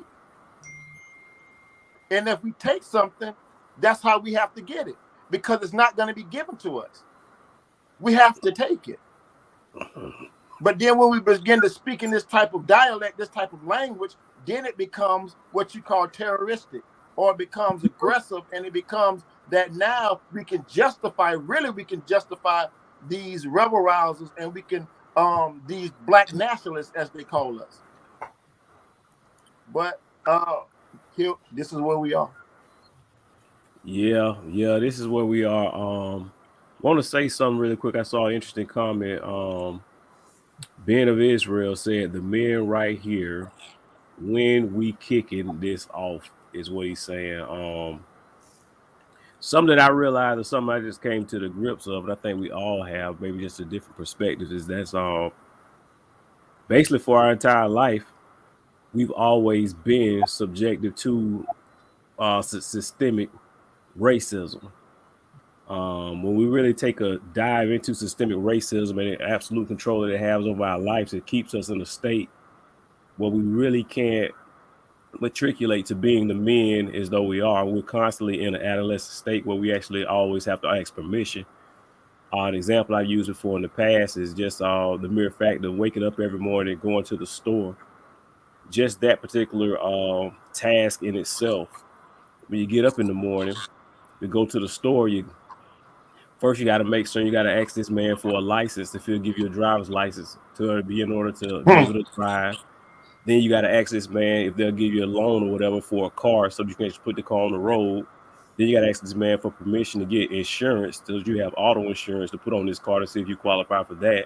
Mm-hmm. I mean, and then you got to, when you do finally get to the store, you got to ask the man for permission to give you a debit card, if they'll give you permission for a credit card, if they'll give you permission so you can put their money to their institution. Let's back it up. Let's just say just waking up, you probably got a roof over your head. Is it really your roof? I mean, you got to ask this man for permission. Can they give you a loan for a mortgage? Can they give you some sort of application? Can they approve your application for your apartment? Can they let you stay here for a little while? All the different laws and regulations. There's literally every area of activity of your life you have to ask for permission. Correct. It's to the point where if you really want to get technically into it, the more that people are non-white are able to quote unquote be successful surely lies on their ability for someone white to grant them permission on whatever it is they're doing. So realistically, they can say, hey, the reason I'm a millionaire is because I found ways that, to get permission from a white person to grant me access to actually be a millionaire. It's kind of like being a child. I remember when I was a child growing up, if there's anything that I wanted to do, I would have to position myself in a perspective that would increase my chances of getting permission from my parent, which is the adult. So what I would do is for my dad, if I ever want to do something, I want him to get permission, I'd make sure I clean the house. I make sure that the yard was mowed, all the leaves were raked. And this right here would increase my success rate at him granting me permission to do things. That's actually what we still have to do. So when I see comments like Ben of Israel, the men right here, when we kicking this thing off, my actual mindset of someone who's been, captive is we still got to get permission from this man to get the guns. If we're going to separate, we still got to get permission for this man to grant us a passport so that we can leave. We still got to get permission from this man. Hey, will you give us a plane ticket on your plane to go? They literally control every aspect of our lives. I mean, even if you find someone that you love and want to marry, you still have to ask them for permission if you can even marry that particular person. So the systemic aspect is real. And I think as long as we keep our eyes on the actual systemic part of it, and you really truly understand the systemic part, then you know the aspect of some people say, well, hey, but what that got to do with black people punching black people in the face? You'll kind of really, really keep things in perspective. Interesting light, interesting thought. Confederate Federate, definitely great perspective. Thank you for bringing that article to light. That's something I never was aware of, that massacre that happened that day. Yeah. On a lighter note, Miss Thule. Yes, sir. Since we know that you are in your endeavors to pursue a what you would call a medical professional, here's a fun fact for us: that the first paramedics, which you all probably already know this, were of so-called African American descent. So the first paramedics were actually blacks, and we know the jobs that the paramedics they keep, and what they do in terms of bringing people the comfort that they need to get medical assistance. My hat goes off to you, ma'am, for your endeavors. So with that being said, would you showcase one of our family members, for the lack of a better term, and how they can provide a service for our people, so we don't have to constantly continue to go to these individuals? We can start crippling them economically by supporting one another. Yes, that's right. I sure can. But if y'all want to talk until I get it, you can do that. Yeah, I got 4 things. Hit that cash out, hit that like, hit that subscription, hit that share. Hey, y'all already know. That's it. We Y'all already appreciate know all what time y'all it is. too that Remember all support. those people who tuning in. This right here is actually the 10th year anniversary show of Two Mics and a Mind. Well, ask them all to we've get actually doing it now $10. for 10 years. Special congratulations. $10, everybody. $10, 10 years. $10, 10 years. Wow. Think Tell about them hit that cash app too. Tell them That's to hit not that the ceiling, cash that's app. the floor. Oh yeah. Oh yeah. Hit $10 that is the cash floor, app, not hit the that ceiling. cash That's app. right, that's not the selling. Listen, we appreciate all the artists, everybody that support. We got people that support when the show go off, and again, we appreciate everybody what you do. Shamika. We support you guys. Listen in, comment, being in Israel. We and I put a comment. We all need to talk. We need to sit down because we don't need to jump up and do nothing hasty or irrational. That's right. There needs to be a discussion on. First of all, do we see us a problem? Because you can leave and then somebody say, to me, it wasn't a problem. That's why some people don't evacuate relationships that bad. Because to me, the other people looking in see the problem. But when you're the person inside, it's not a problem. I can deal with it. And we got to learn to know what do you deal with and what do you dispose of, Right. So there's certain things, I dispose of urine, feces, dispose of those. I don't deal with them. We got to look at what's tangible to keep, what's repairable. All these things we need to really sit down and discuss. And then, our option is to leave. We don't, like Dwayne said, he owned plane. When you got your mindset on doing something, I don't have to ride or walk. I don't have to walk, I'll drive. We'll get out. That's not a problem. We just have to stake our claim and what does we need. That had to be a consensus among our people first. It's a problem. And we need to agree with why we're doing it. If you don't, they're going to turn you around. They're going to say, listen, y'all don't even believe the same thing. They're going to divide us with religion. They're going to divide us with culture. They're going to divide us with language. They're going to divide us. But unless that's why we need to talk. Right. Nothing needs to be done irrational. We only say, we agree he got shot. Is that what we agree on now? Our problem started when this man got shot. Our problem started when we got involved with that man. That's right. And we start letting that man become the side of our homes, for our education system, for our health care. We lost it. Look, we gave him everything. We had medicines in our yard. Old people knew stuff you could take. I remember my dad Yeah. about yellow root. They would put copper bracelets on for arthritis. It was just things older people knew what to take and what. Yeah, put it on. They knew it worked. Copper's in your skin. You need, but then what he gives you, he's going to give you a pill that's going to disrupt something that's in your system. Mm-hmm. Here we are stuck with all the ailments, and we're indecisive because we look at he's been our educator. He's given us every word we can use. He's given us the conversation. He's given us the music. He's given us the education.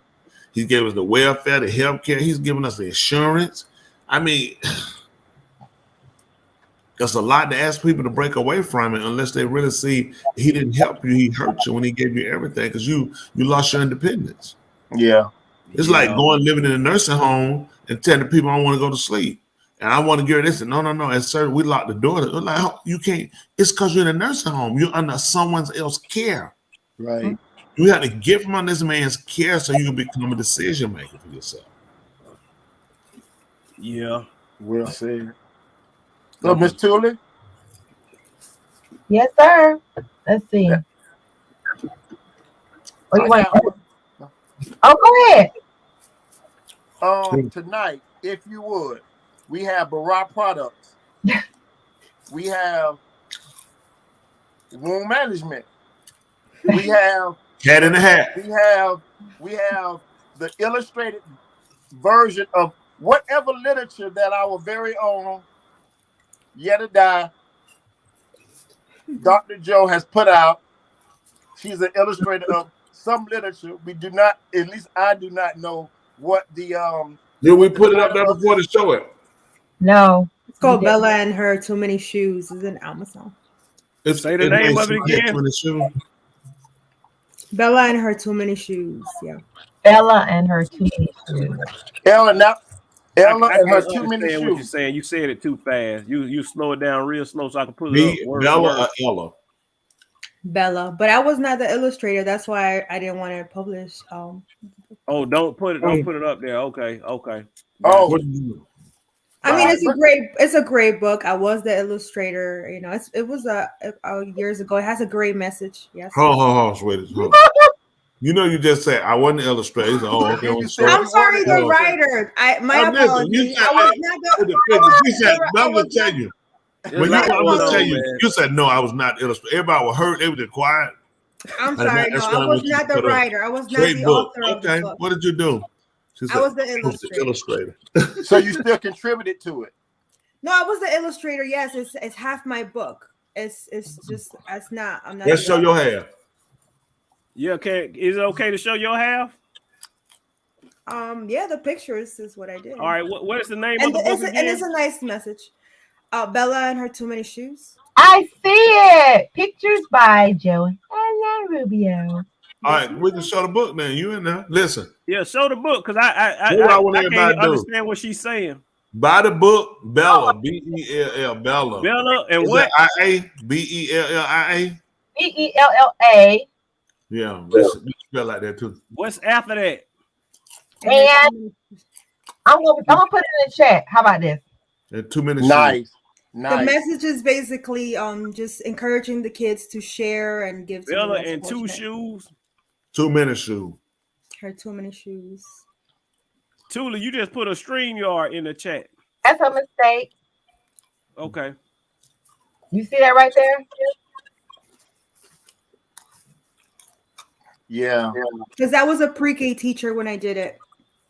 You was a pre-K teacher. Yes, sir. We got many more. We got many more pre-Kers coming. You know, in the many days to come. So this will be a good read for. Oh wow! I see it. Oh my goodness! Wow! Look at this right here. Y'all got to see it. Right I was 22, 23. Yeah. Y'all got to see that right there. Look at that. Yes. Bella and Her Too Many Shoes. Look at that right there. Let's click on the inside of it. Oh. Yeah. Yes.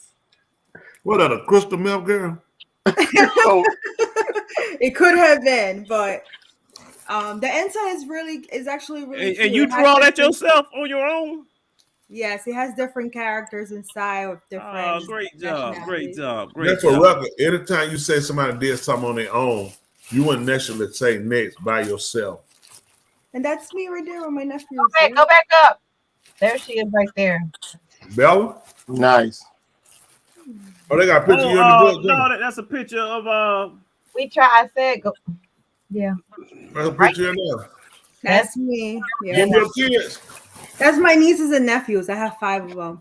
Oh, you put them in the book. Oh, ain't that so nice? Look at all black hair all up. Look at y'all. Ain't that nice? What happened to the picture? Oh, you drew a reflection? There you go, yeah. That's nice. This is right, real small. Who that white lady you hugging? That's who you wrote the book with? She's the one. She's the author, and she's the one who had asked me to be an illustrator with her. And then You get in the proceed? Yes, every time it sells. Mm-hmm.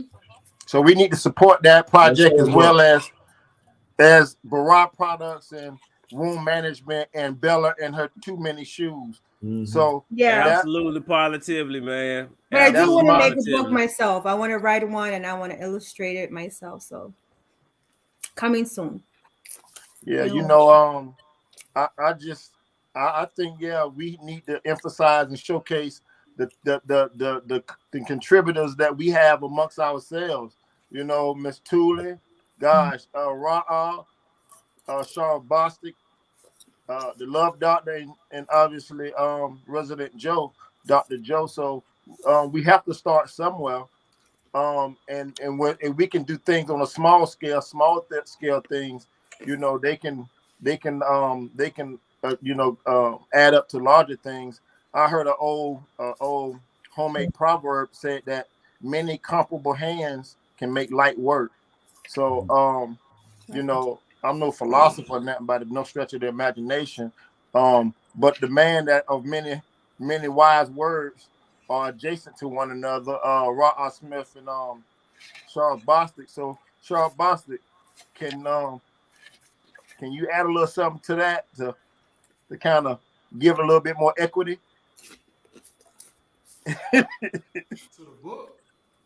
No, to just what I was saying in terms of us trying to just come together on a small scale to increase to a larger scale, because I listen to you a lot on Instagram and how you talk about intrinsic value, how to know how to build capital, how to build what you would call how to network with other people to establish something. And I think that's one of the keys to galvanize the so-called Negro to be able to be successful, to break away.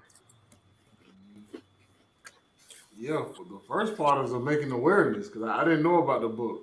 She was very quiet about that, so yeah, I heard it when I was in Florida. Once we know, we'll be able to share each other's platform. I've been looking for stuff to post, so and then we put the Amazon link in it, and I hope Preacher eating regular popcorn, not hitting popcorn. He getting down with it. Hey, listen. I think they're regular. Well, if it's him popcorn, man. No. That man finna go on. He usually eats nuts, like he's eating cashews or almonds. So They next. he made me always. Anything leave the Smith-Toriel household. It's most I ate one of them likely Arizona. not Listen, I think I do eat one of them Arizona pink grapefruit. Them things know they good. Oh They yeah. good, Preacher? Huh? Yes, they are.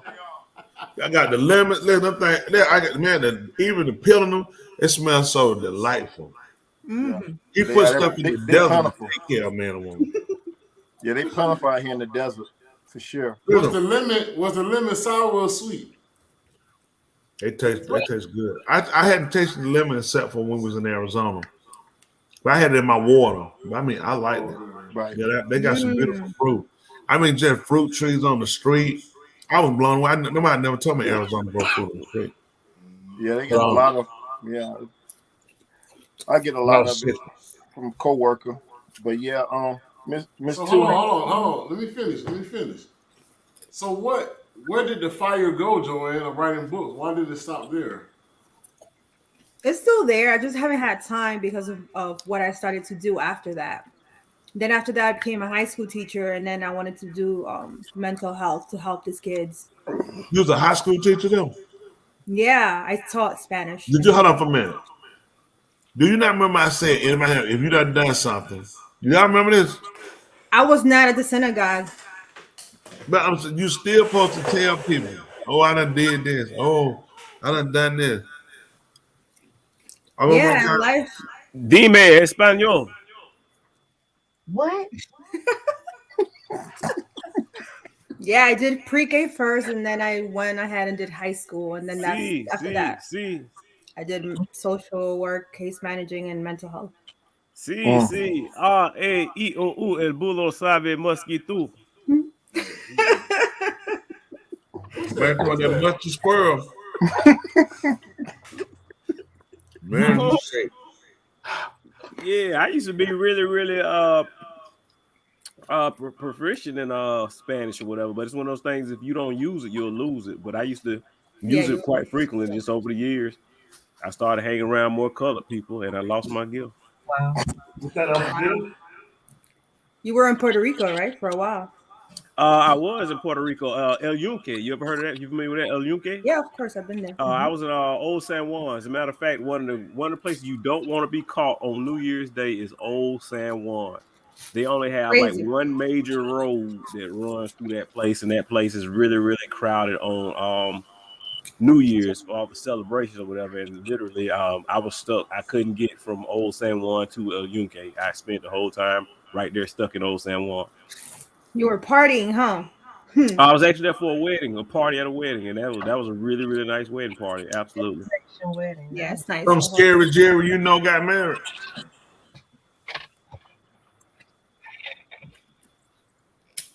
Oh yeah. So we got about 10 minutes left. I wanted to show that video. Go ahead, right ahead. All right, let's go ahead. Let's load it up. Let's do it. Sad too.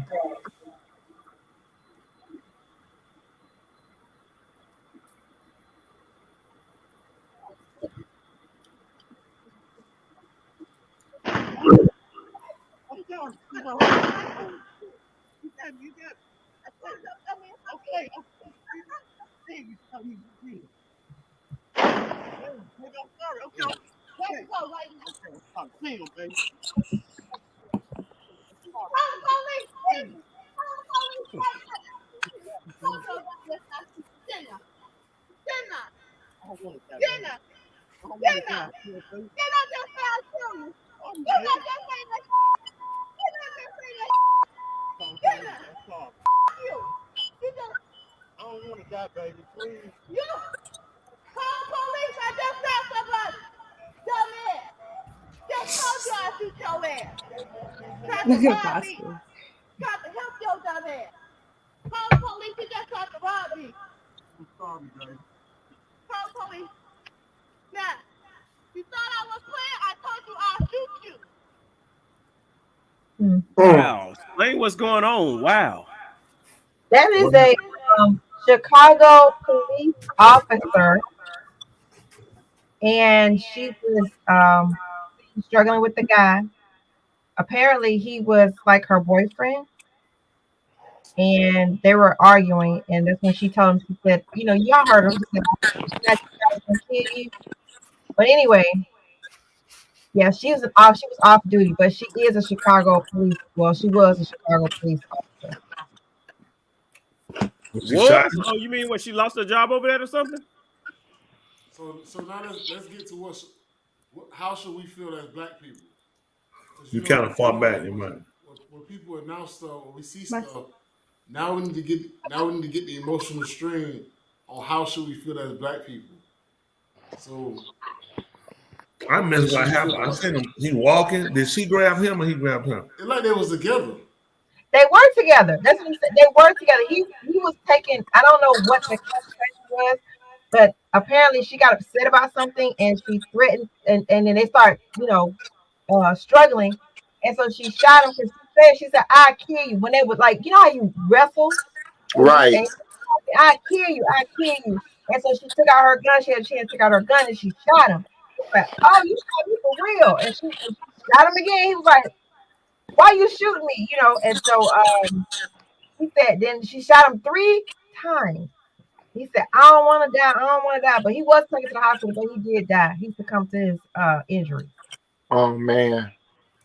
So she shot him in the abdomen and the hand. So that, you know, but yeah.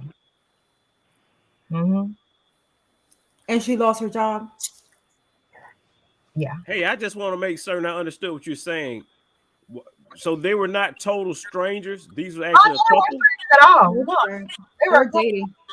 So was he really trying to rob her then, or that was just more so a No, yeah. I don't know now the rob part. Now that could have been something that you know how somebody take money, you still dating, somebody take something from you. That could have happened, but right there on the scene, like robbing her, like give it That up. was he No. got robbed. He was robbing her. That was she just said. So that could have been before. She just said he was robbed.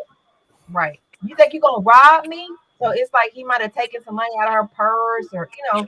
But she said that he robbed him. Say what? But I tell you, it's more to he knew what kind of woman he would date. After a period of time, you know.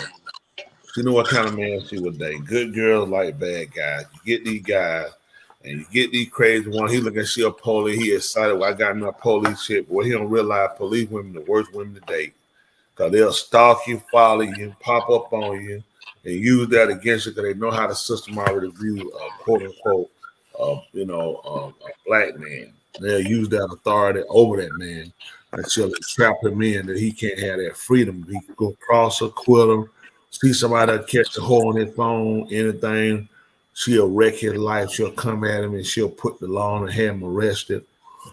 That's dangerous. You dating a person, you go to shooting them. You know what a person is exemplified that kind of. He knows you're a police. I'm finna grab you and try to fight you. Don't make sense. Where this going? You got a gun. But you know the whole thing is just scary. The fact we just live in a situation today where people can't use enough cool to realize some things just don't make sense. You have a relationship. Have we actually got to a point and I got to shoot you?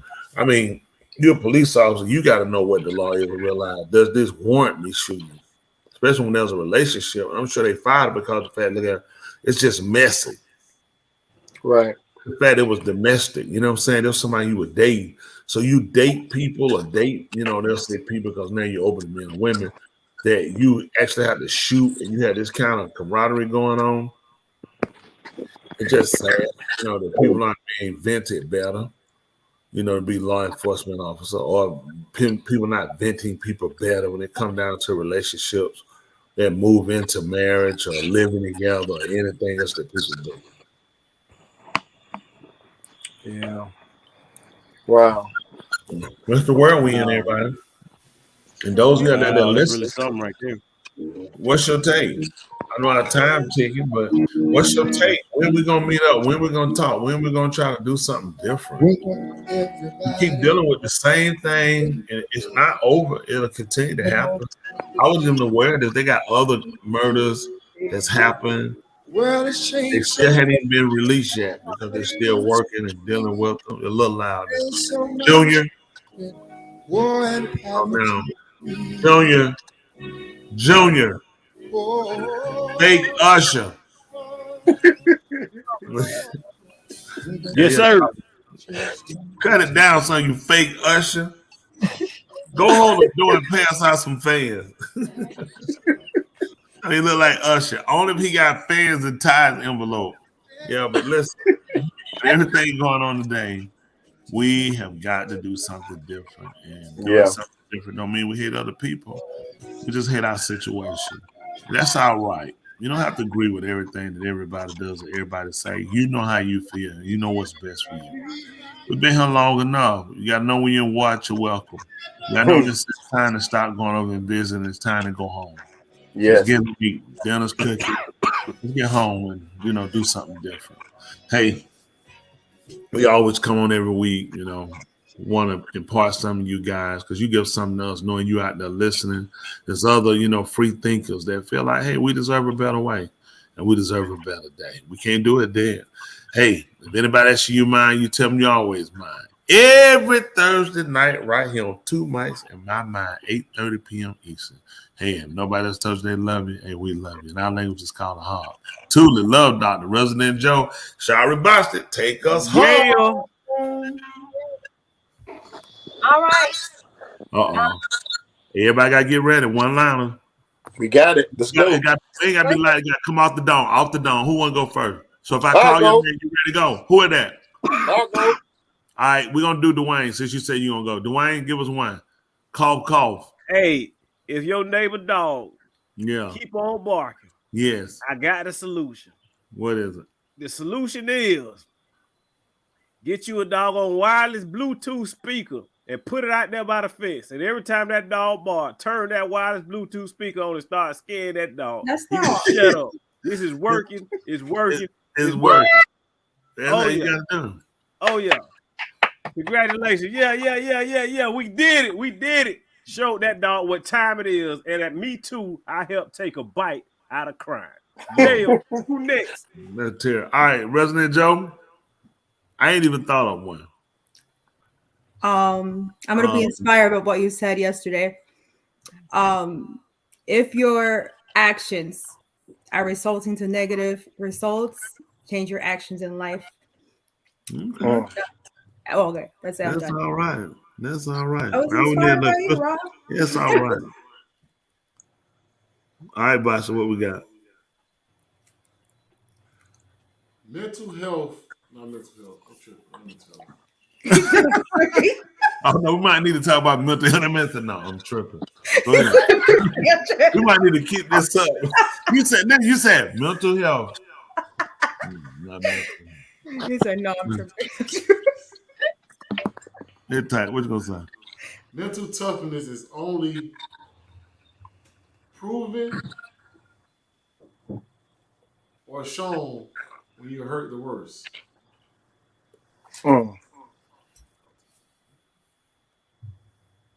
Ready for that? You got something? Yeah, give us one. What you got? Okay, so here we go. If you don't take a chance, yes, then you don't stand a chance, especially if you're not given a chance. Whoa! Boom! Mic drop! Mic drop! Okay. Mic drop. Oh my goodness! Oh my goodness! Impressive! I learned from the best Miss Tuli. She's still the grandmaster. Come on. Yeah. I like that. Confederate State got some skills. Go ahead. Off the dome. Grandmaster going online and getting quotes. No. Stop it. You guys be ashamed of yourself for plagiarizing. You should take a book. You should take a page out of Resident Joe's book. What up there? Never take credit where it's not due. Wow. I never said I came up with them. Never said it.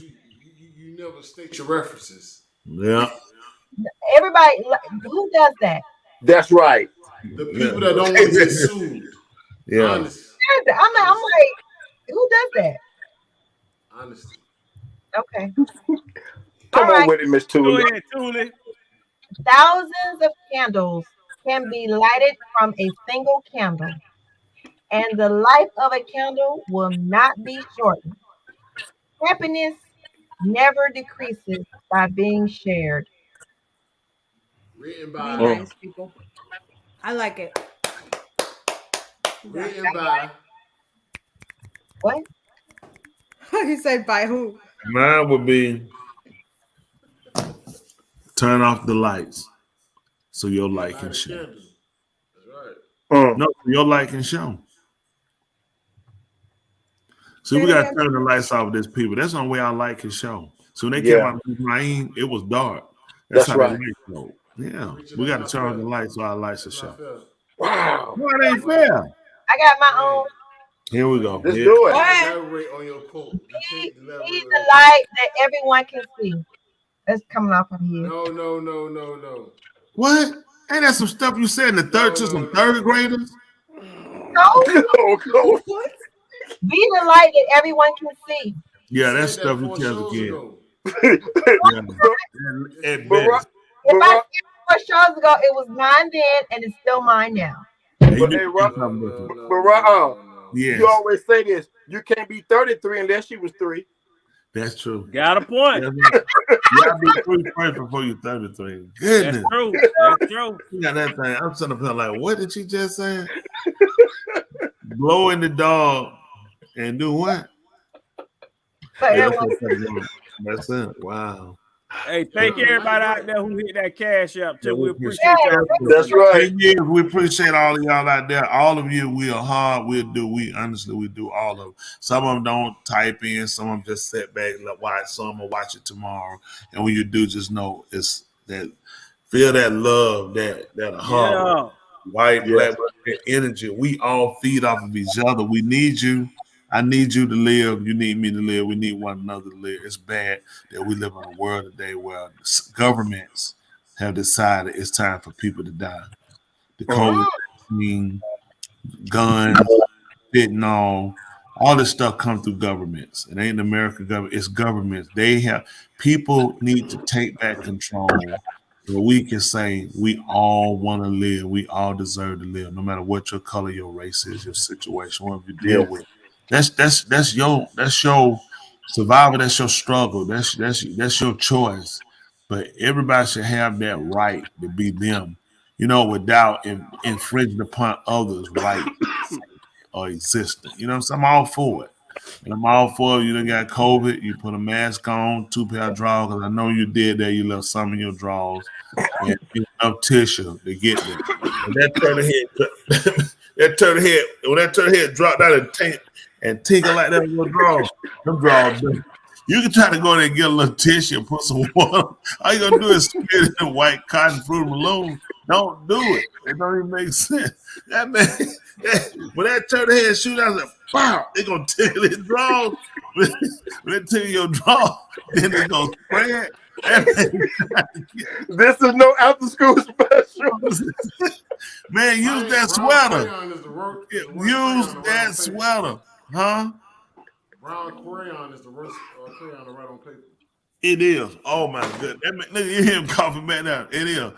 Listen, when that turtle head dropped down through that and that brown crayon, oh my goodness. That's why I took the brown crayon and put it in the oven with a little water on it and mashed it up. Someone asked for your Derek Lawson asked for your autograph. We should have got it when we were up there. Yeah, see that? I got cheated. How am I gonna get somebody autograph and I didn't get mine? Oh, wow. Yeah, Derek, that's on Derek. Good to hear from you, Derek. Everybody that Will Harvey y'all got. Listen, you famous. He wanted to know where your autograph was. See that? We was up there. We got to see the famous Confederate State 48. Yeah. Stop it. It was great. Yes, it was. Yeah, we said the time. Is that a New Year candle? What kind of candle? This is a candle called a hooping call. I can't think of the name of it, but I do know. I want to spend special shots out. Your wife actually makes candles for me. Okay. I can't remember the name of her line. What's the name of your wife's line right now? Did she make that one? Don't do that. Just answer the question. I might forgot about she make candles. I was sitting around. I thought you told my wife my wife make candles. I remember that. Ice is better. Remember that. What? I can't understand what he said. Yeah, but definitely special shots out. Special shout out to him though. That man is turn the head. Brown crayon.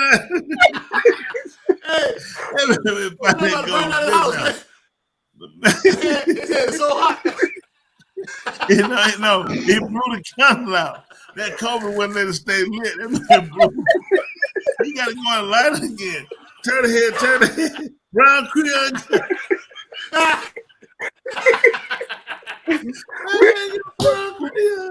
We got stuff for everybody. But it's called Naya's candle. I'm probably spelling it wrong. Nayar candle. You know what? That looks totally inappropriate right there. That looks totally inappropriate.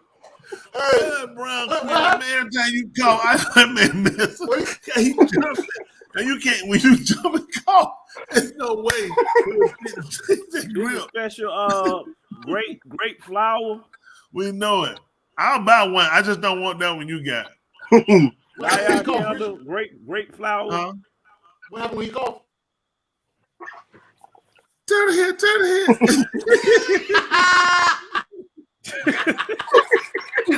Grow up, man. Y'all so need to grow up, man. I don't subscribe to none of this right here.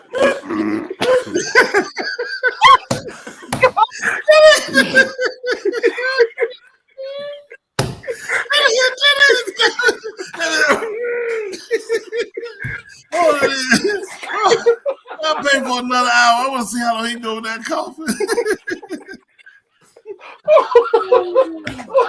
Oh my goodness. Oh man. Also now, listen. We also sell a line of hemp. This is not marijuana, it's hemp. You can pay a drug test the whole nine. It's calming, relaxing. It really helps. It used to help me out with my blood pressure. That took some other things to help me out. But just to let y'all know, you can also reach out. We have a CBD line that we can help you with too. We have stuff that's better than marijuana. You don't have the TCC, TDD, CD, and you don't have to worry about the heart and flamia, what are the heart murmurs, the gummies, the whole nine. For those like to relax, I like to sit back and relax and just take my time. And, you know, I mean, it's good, it's relaxing, and we ain't got to worry about turn the head. You know, but that's gonna be up to you. But Lord Doc, we appreciate you. You mind if I just watch you? I always mind. 8:30. Yeah, that's right. You keep mind. I just want to sing. Good night, Tootie. Good night, Weirdo. Good night, everybody. I appreciate y'all. 2 mics at a mind. Y'all stay tuned next week. Yeah. We're about to take it back. Ladies and gentlemen, here it is, the most listened to radio show on the planet. This station is now the ultimate power in the universe.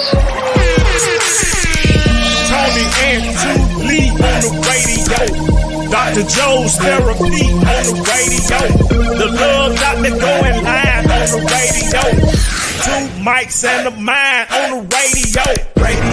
Radio, turned up on the radio. Radio, turned up on the radio. Radio, turned up on the radio. Radio, turned up on the radio. 2 mics and a mind. 2 mics and a mind. 2 mics and a mind. 2 mics and a mind. All right, you do something better. We'll be better together. Until next week.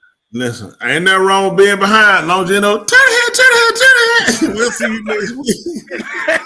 Good night, Tootie. Good night. Turn it.